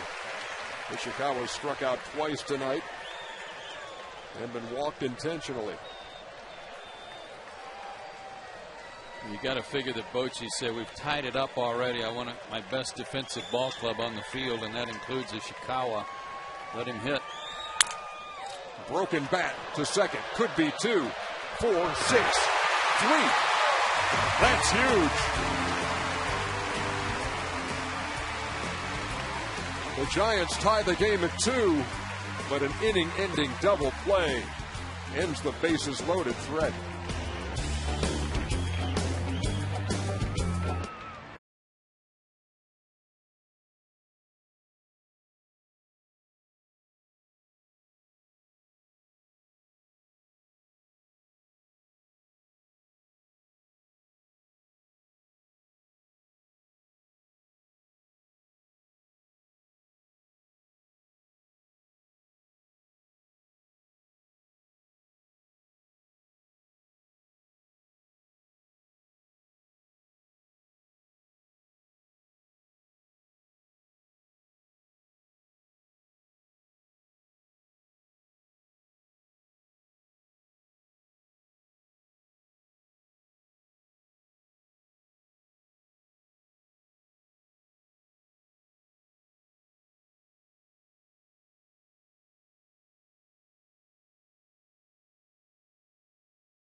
This fall, a new comedy is in town. Your father is just playing dumb. Ain't nobody playing. Tyler Perry's Meet the Browns. This fall on Peachtree TV. We head to the bottom half of the ninth in what is now a 2-2 game, and Giants go into the pen for Sergio Romo. What can you tell me about him, Joe? Well, he's had a good year, and he's been pitching his best baseball in recent days. A 1.23 ERA in his last 31 ball games. Sinker slider guy. Gets a lot of ground balls. And the Braves are just hoping to get somebody on and get them over, get them in, and win the ball game. After blowing the lead in the ninth and some bad defense. Hit batsman and then a couple errors. A little walk-off here would be nice on what's been a special day for Tom Glavine. Long night. Had a rain delay, and now at 20 minutes to 12 here in the East. Braves trying to end this in the ninth.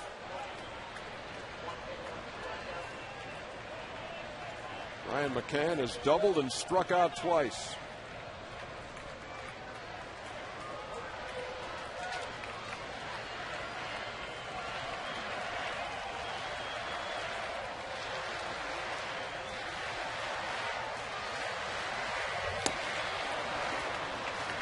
Good sinker. Trying to make him get the ball up. Last year was in 45 games for the Giants. The Braves have been good in their last at bat.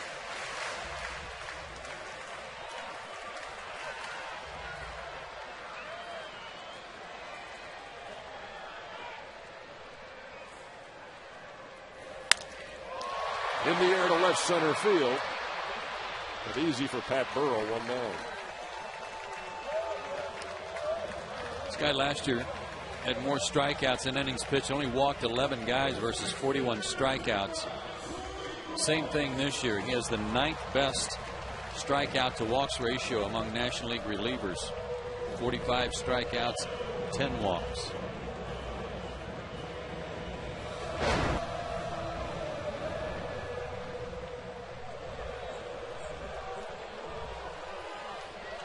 Shame for Tommy Hanson, as he is going to get a no decision.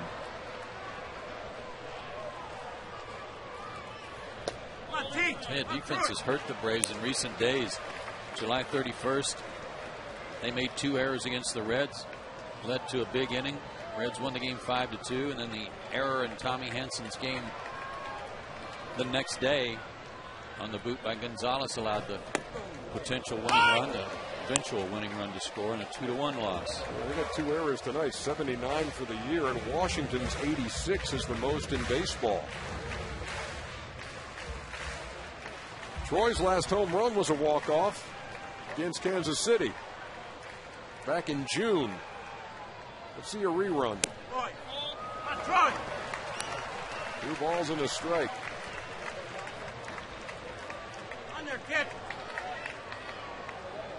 It was back on June 19th. Needs something up. Make a mistake up with that slider, or a sinker that doesn't sink. 3-1. Loss 0 for 3 with a couple of strikeouts. Ryan pitching has struck out 11 Atlanta hitters.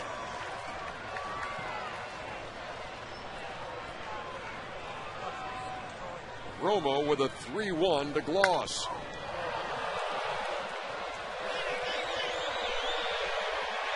Sanchez called everybody off and made the play 2-0. And threw him a 3-1 slider.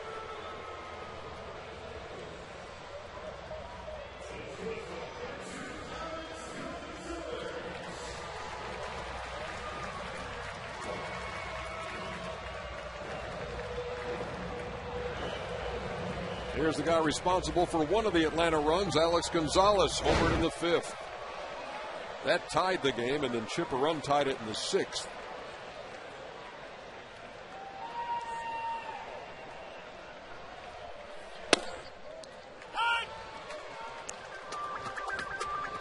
Hanging breaking ball from Barry Zito, really the first mistake he had made all night. Neither starting pitcher now will be involved in the decision after the Giants tied it in the 9th.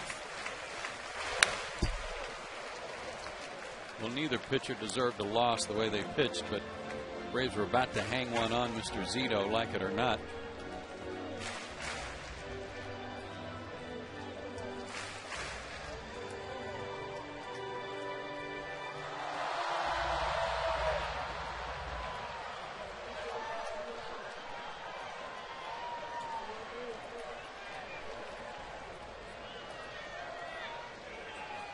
The 0-2 to Alex Gonzalez.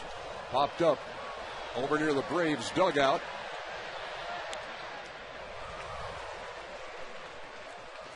So we'll try it again at 0-2.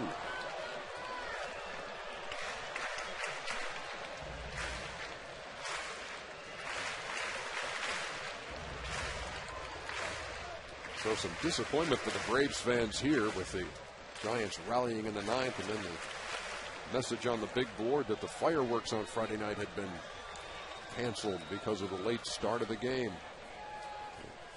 City ordinance.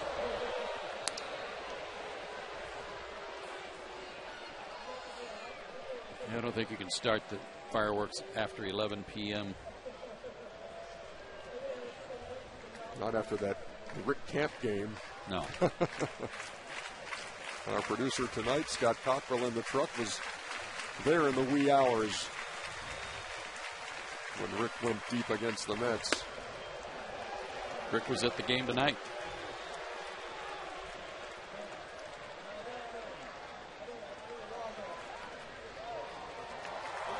Last two breaking balls he's thrown, Alex, have been at him to get him to flinch, hoping the ball would then break over the inside corner, but it's missed.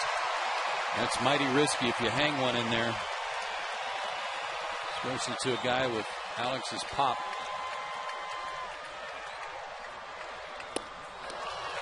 Fooled him. And we've got some free baseball on the way. Going to the 10th at Turner Field.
Francisco. A couple Atlanta errors really helped in the ninth. Eric Hinsky now on to play first base. He'll bat in the ninth spot. And Peter Moylan takes over after a great start tonight by Hansen. Johnny Venters did his job. One got away from Wagner again tonight. Now Peter Moylan on. Peter's had a couple of days off. Actually, just one day off. He did pitch on the 4th in the Mets series, but that's the only game against New York that he worked. So only his second game of this homestand.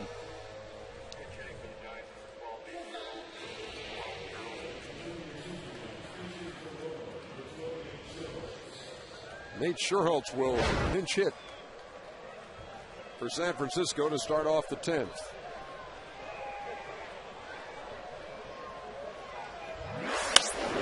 Swinging at the first pitch, 0-1.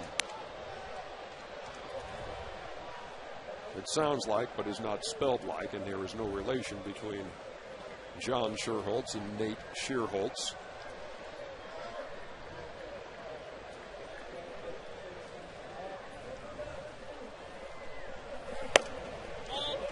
Pretty good athlete. This guy's got a good arm. He's a good outfielder.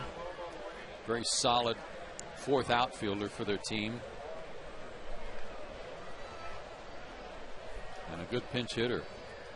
6 for 18 with a homer.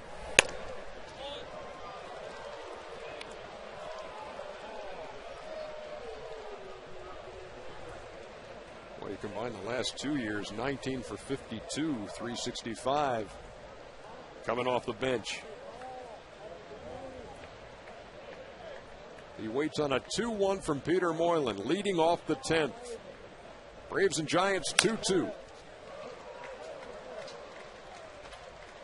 This has been a place, I mean, he's dealing with some serious family stuff right now. His brother was involved in a kind of a bizarre early morning hit and run situation as he hit a bicyclist and a pedestrian, hit a couple of cars, finally apprehended by police, and there were DUI accusations, and very disturbing situation for him to deal with. He addressed it with the media the other day and just hoped his brother would get the help and the counseling he needs, and was just grateful that everyone involved was okay. Very distracting, though. Hard to keep your mind on your work. Something like that happens. Well, in the 9th, it was a leadoff hit by pitch, and here it's a leadoff walk.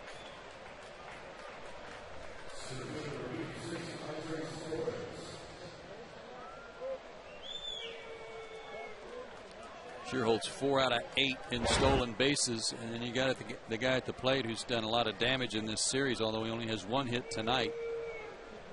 See how they play it. Torres does have 5 sacrifice bunts.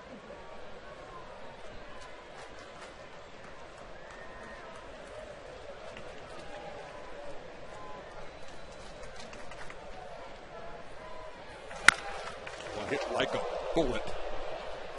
And Roberto Kelly had to get out of the way.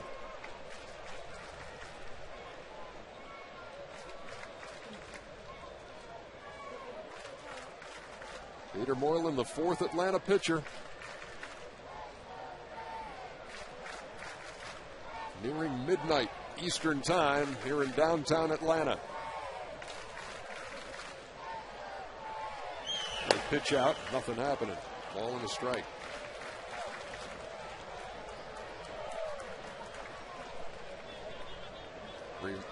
Reminder that the Phillies won tonight, beat the Mets. And as it stands at this very moment, it's a 1.5 game lead in the East for Atlanta. Runner going. Tough pitch. And look at the throw by Ryan McCann. I mean to tell you.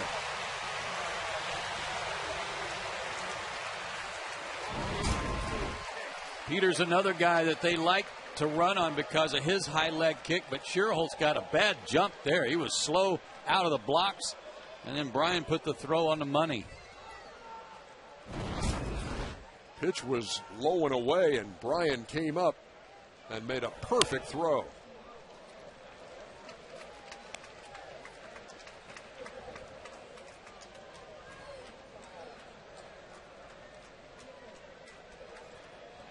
Good game behind the plate for Brian. He made a good stop on a ball in the dirt last inning, too, that saved a run.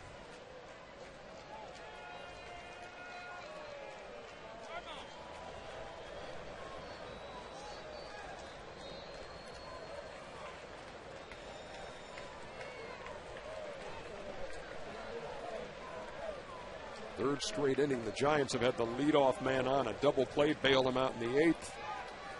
They were not bailed out in the 9th. But the caught stealing here has emptied the bases. 1 out.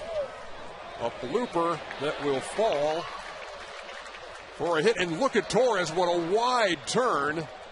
And he'll scamper back. You can't take anything for granted on him.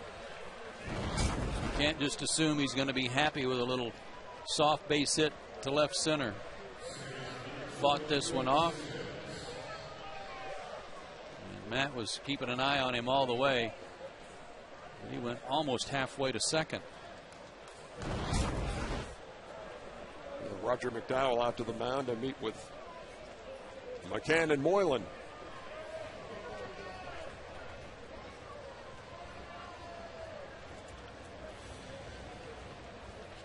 Braves' third left-hander, Mike Dunn, begins to loosen up in the bullpen.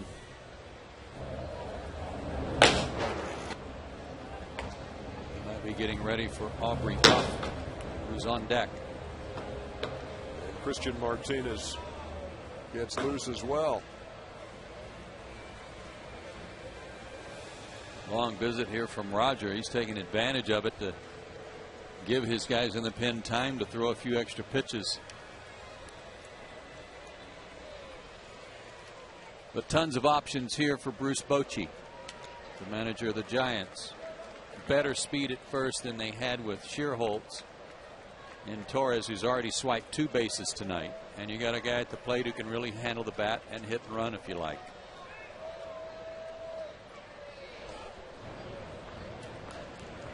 Those 2 swipes came in the first inning after Torres had singled, stole second, stole third, scored on a ground out. And that was all the Giants did until the 9th, when they took advantage of 2 Atlanta errors to tie the game at 2.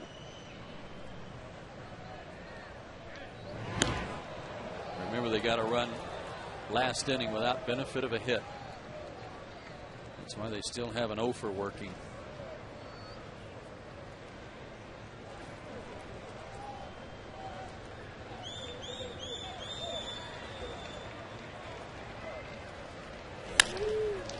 Just short.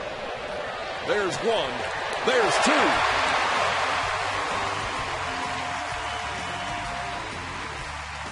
Another key double play. And another chance for the Braves to end it in the bottom half.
Clock is fixing to strike midnight.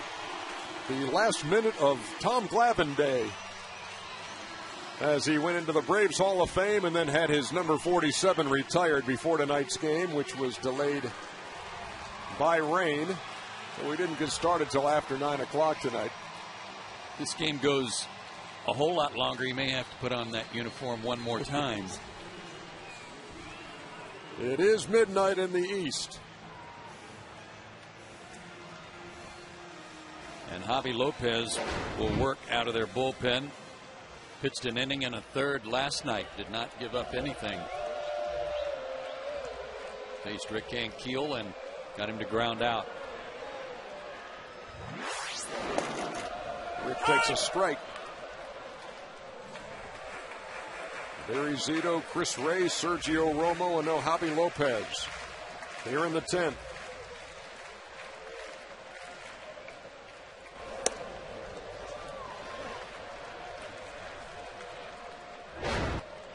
Ankiel happy to see Zito get out of there. He struck him out twice.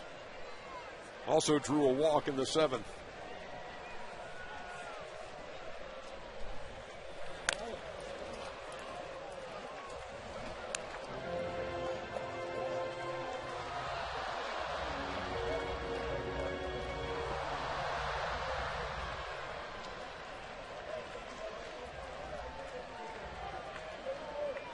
Lopez came over from the Pirates before the trade deadline.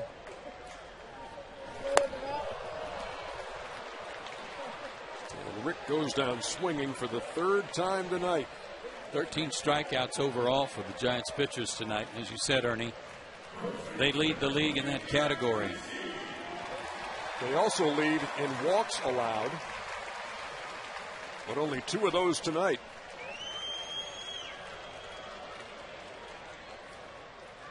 Now here's Eric Hinsky batting in the 9 spot. And we all remember how he celebrated his birthday. A home run that was the difference.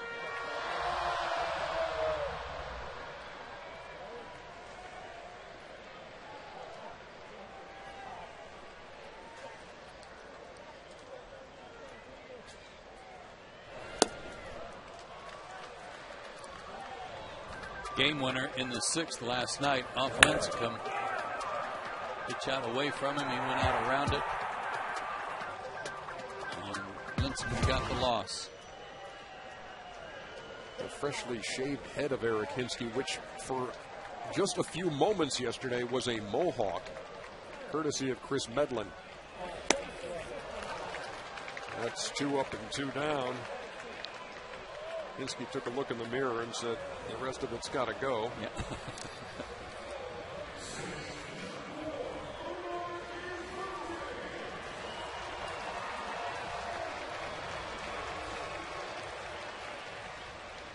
Takes a special guy to make that work.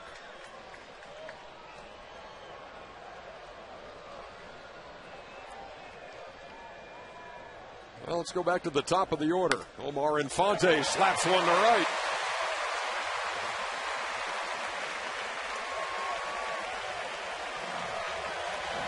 And you know what? He got an extra at bat tonight, and that extends his hitting streak. He'd been 0 for 4. He's now hitting 9 straight. He would probably tell you that he would have gladly sacrificed the hitting streak just for the Braves to wrap it up in the 9th inning and win the ball game.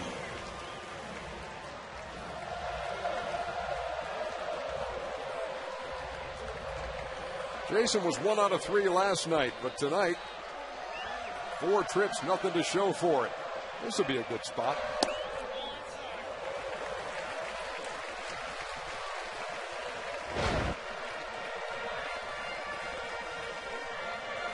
One home run in his last 190 at-bats.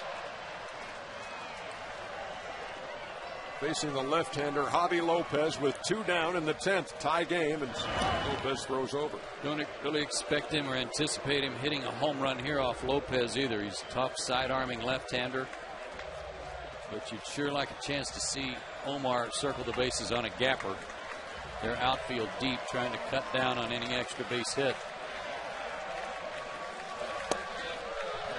Oh, my. That looked low. Those are some high knees on Mr. Hayward.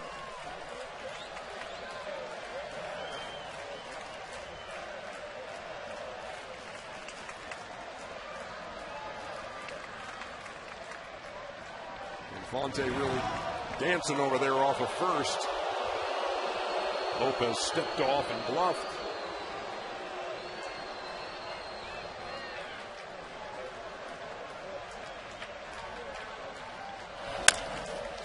Towards second.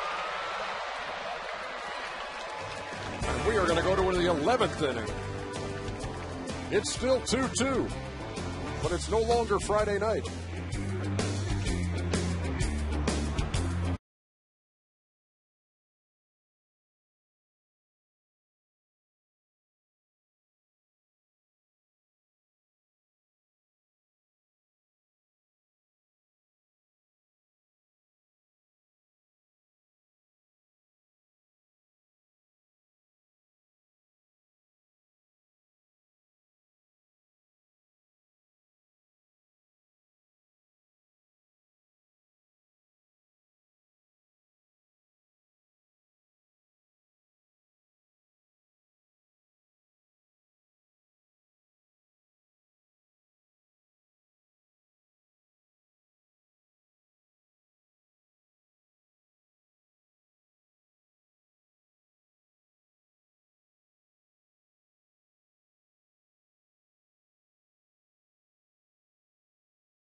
home. Amen. That came up on the big screen earlier in the evening, and fans responded the exact same way with an ovation.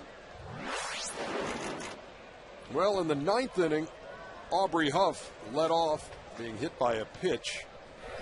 Came around to score the second San Francisco run. That's why we're 2-2 in the 11th, and he leads it off again.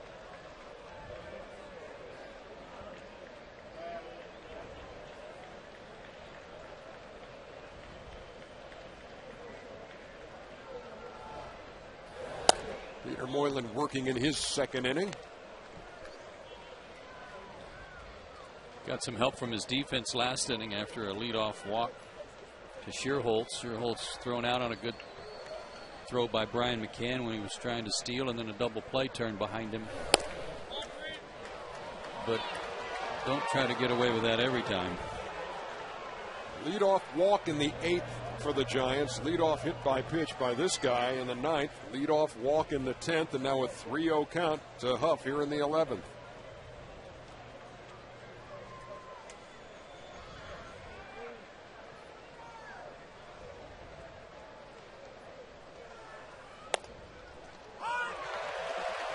Hold on. 3-1. Or as some of my relatives would say, Holder Newt. You could see why he took a step toward first.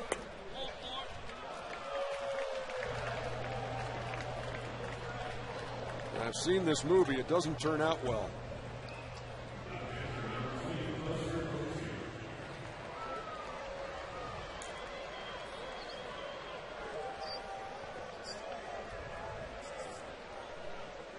Again, the Giants nor the Braves doing anything with runners on base. And Buster Posey's still looking for his first hit of the series. He's 0 for 8.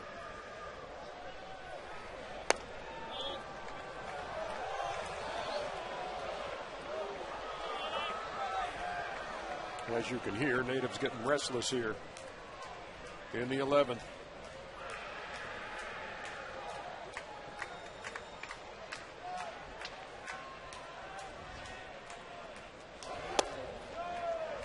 Two and 0, and Brian McCann will talk to Moylan.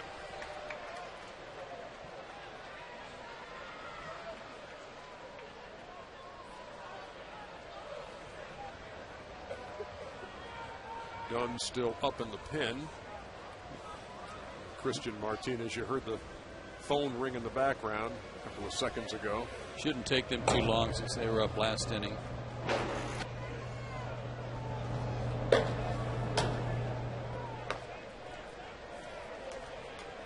Posey, the rookie, hitting .349 coming in.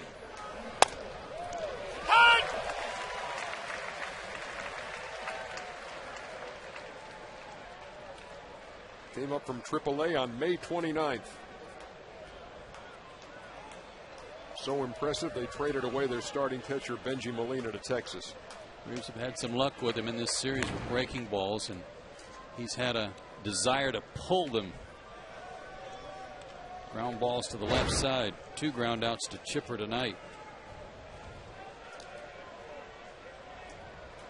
And another one to short that resulted in the error on Gonzalez back in the 9th. The 2-1. 3 balls and a strike. Posey has not gone hitless in back-to-back starts since the middle of June.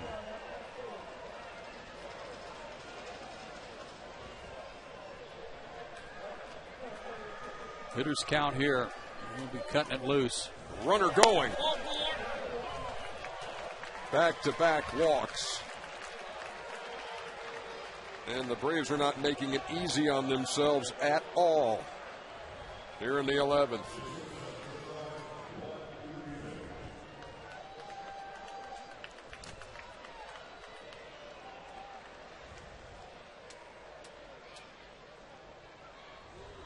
And a dangerous hitter in Juan Uribe is due up.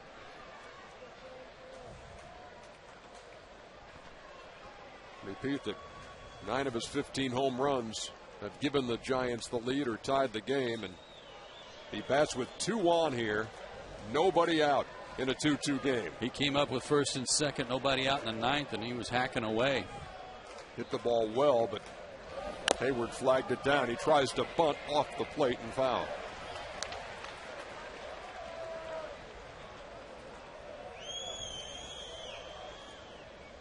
No sacrifices for him on the year.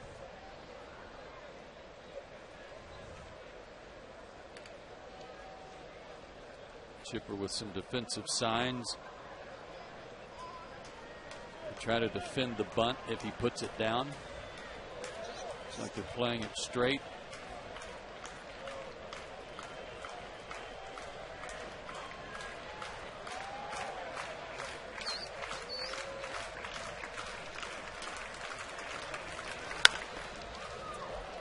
Moylan ahead 0-2. And they quickly took the bunt off after that feeble attempt at the first pitch.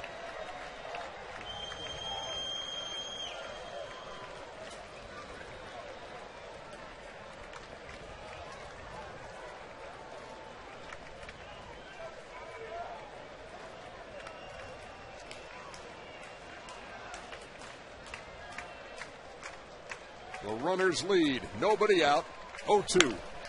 Towards second. There's one, and that's all they'll get.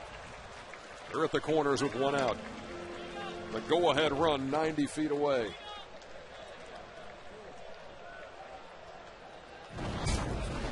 This one was cued right off the end of his bat. He didn't hit it very hard, but it had a lot of spin on it.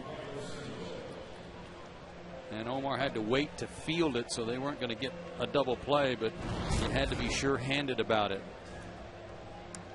Gonzalez hoping that Huff would take a wide turn at third or think the throw was going through, but he was hugging the bag at third.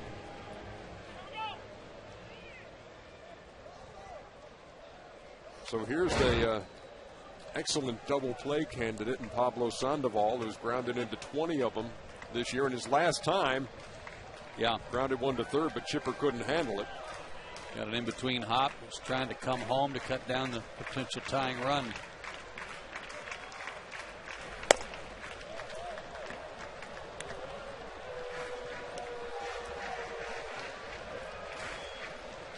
I think it's 26 pitches for Peter Moylan. This is his 2nd inning. They're leading from first and third. Outside 2-0. And that's 16 balls out of 27 pitches.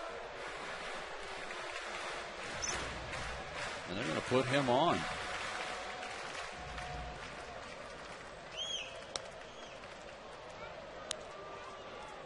An interesting move here to load him up for Pat Burrell. I'd rather have the right-hander pitching to the right-hander, even at the expense of moving another runner into scoring position. Burrell has been on every time tonight. A double, a walk, a single, and an intentional walk.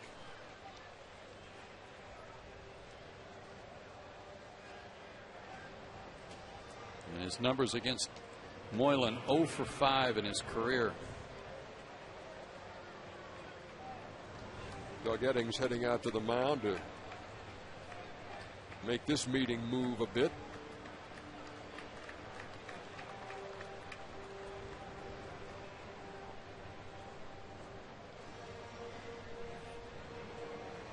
Roger McDowell retreats to the Atlanta dugout. Peter Moylan, going to put your head down here and do some work to get out of this. Bases loaded. Tie game in the 11th, 2-2. Pat Burrell's a fly ball hitter. He wants something that he can lift. 7 out of 10 and getting that runner in from third with less than 2 outs. That's excellent.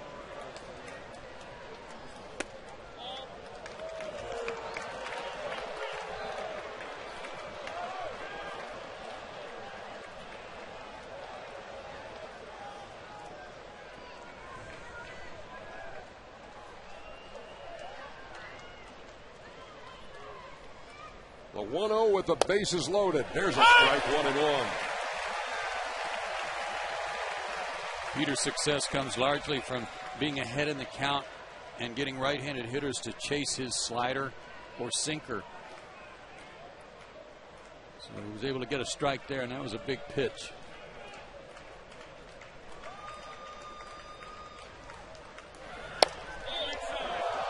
You heard Doug Eddings say it was inside, 2-1.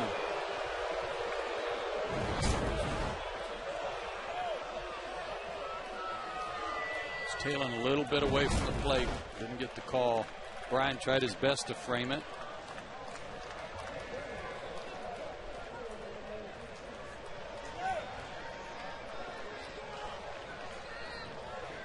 Peter Moylan has walked a career-high 4 in this game.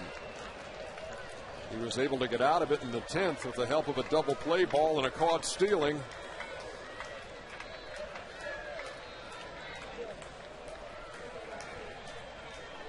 Big pitch, 2-1 to Burrow. Fly ball, left field. Diaz with the catch. Huff with the tag. And he will score. The Giants lead it 3-2.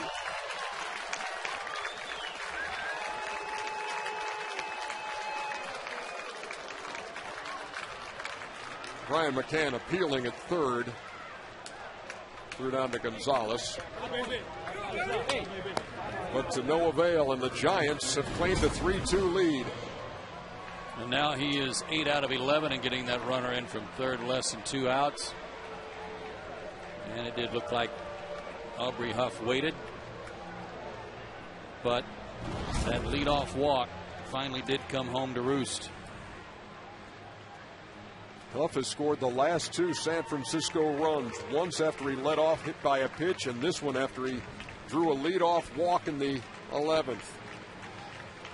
And his ground out scored the first run. He's been right in the middle of it. Braves aren't out of it yet here in the 11th as they go to the pen.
On balls will get you every time.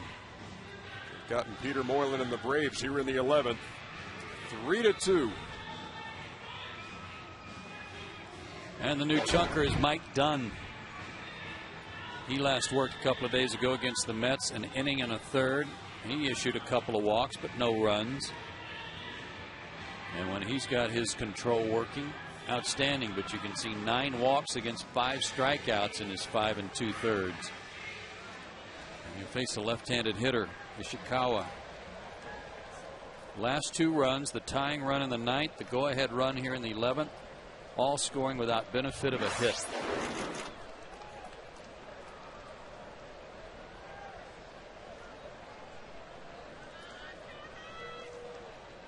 Well, Dunn will try to limit the damage to that one San Francisco run. They're at first and second with 2 out. Ishikawa takes a strike. That popped the leather.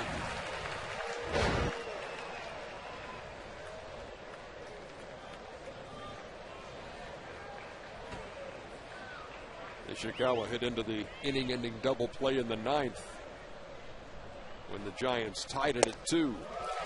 And Dunn's way ahead.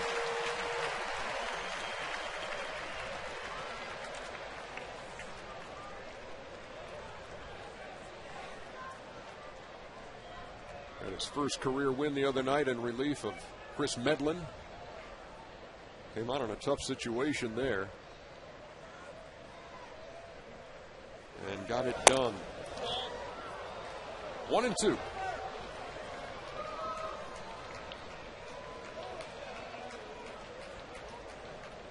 He was out early today working on some fundamentals with Billy Wagner and Roger McDowell, actually throwing from behind the mound against the upslope toward home plate.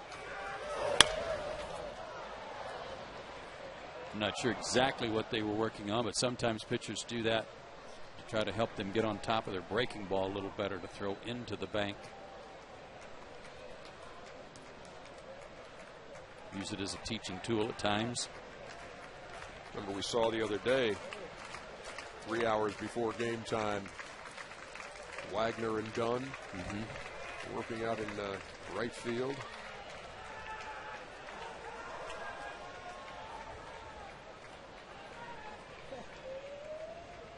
The 1-2 with 2 out. Line toward left, right at Matt Diaz. So we're going to go to the bottom half of the 11th with the Giants leading 3-2.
Leader in saves, Brian Wilson, to try to nail this one down, Joe. He's a tough customer, too. He throws hard.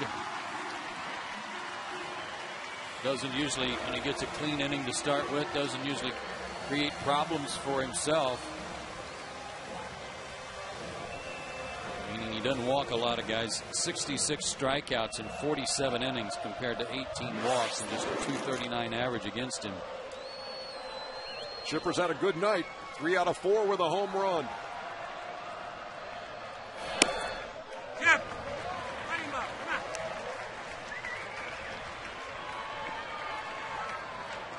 Come on. 9 games for Wilson in his career against the Braves. He has not given up an earned run.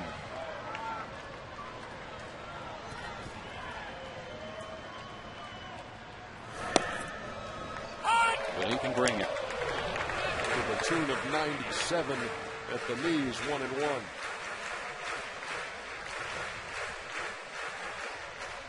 Fourteen strikeouts for Braves hitters tonight. He had a strikeout in every inning except the first.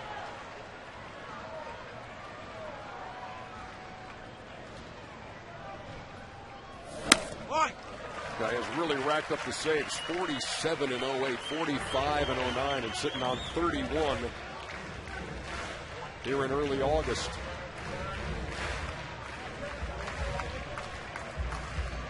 Cooper's always been able to hit a good fastball, and he'll have to tune it up against this guy. Only 0 for 1 in his career against him. The 2-ball, 1-strike pitch. Good, Chip. Come on, kid. Now an even. 98 on that one.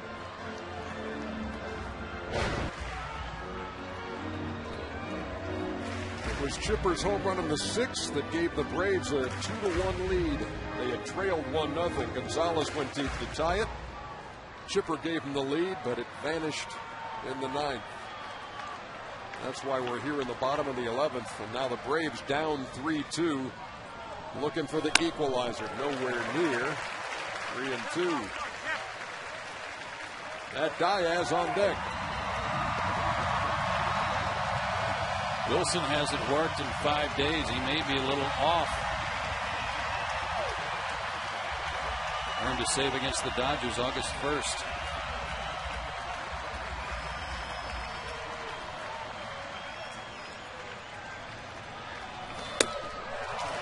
'97, 1 out.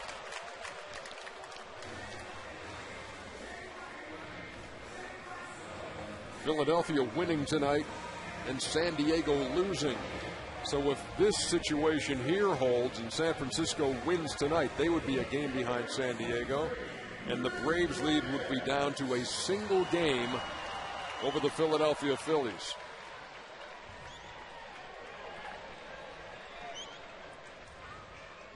Now here's Matt Diaz.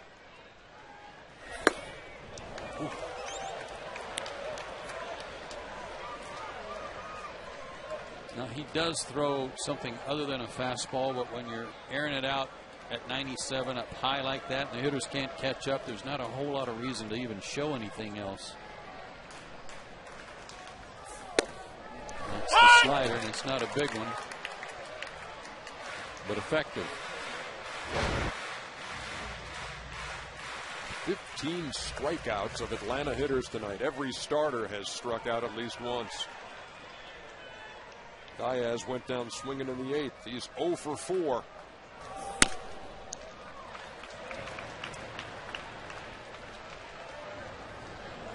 For 99 on the last pitch, so he's getting loose.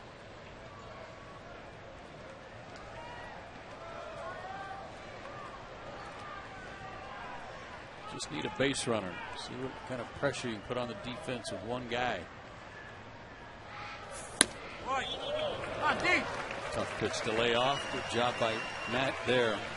Remember, the Giants scored their tying run in the 9th and their go-ahead run in the 11th without a hit in either inning.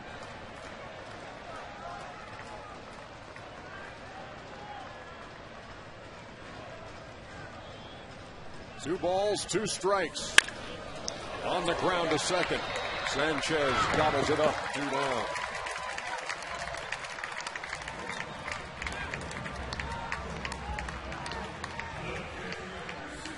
Down to your last hope. Here's as good a guy as any to have up there, Brian McCann. Doubled his first time, struck out a couple of times, and flied out to left. And another reason to be hopeful. He's 2 for 4 in his career against Wilson.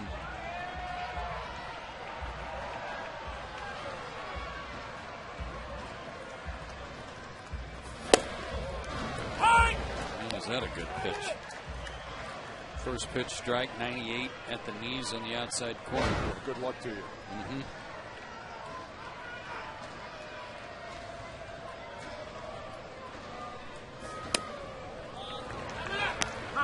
This guy was a 24th round draft pick.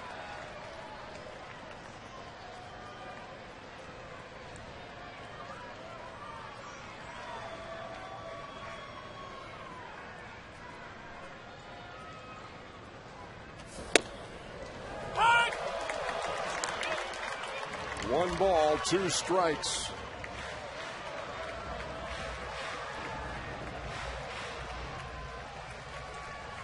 It is 12:30 in the East. He's just dreaming of a game-tying homer, that's all. Crack of the bat's going to wake him up.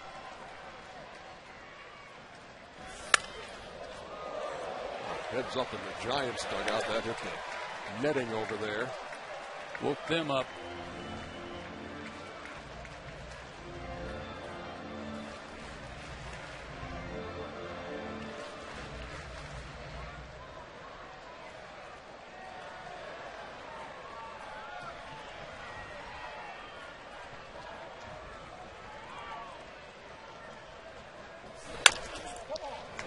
to second.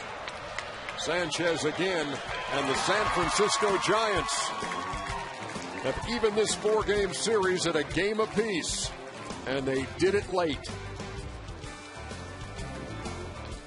Tied it in the 9th, took the lead in the 11th, held it in the bottom half with an all-star closer. As good as the win was last night, tonight's loss is not at all what the Braves had hoped for, especially with the lead going into the 9th. So a tough one tonight. We will be back to wrap things up right after this.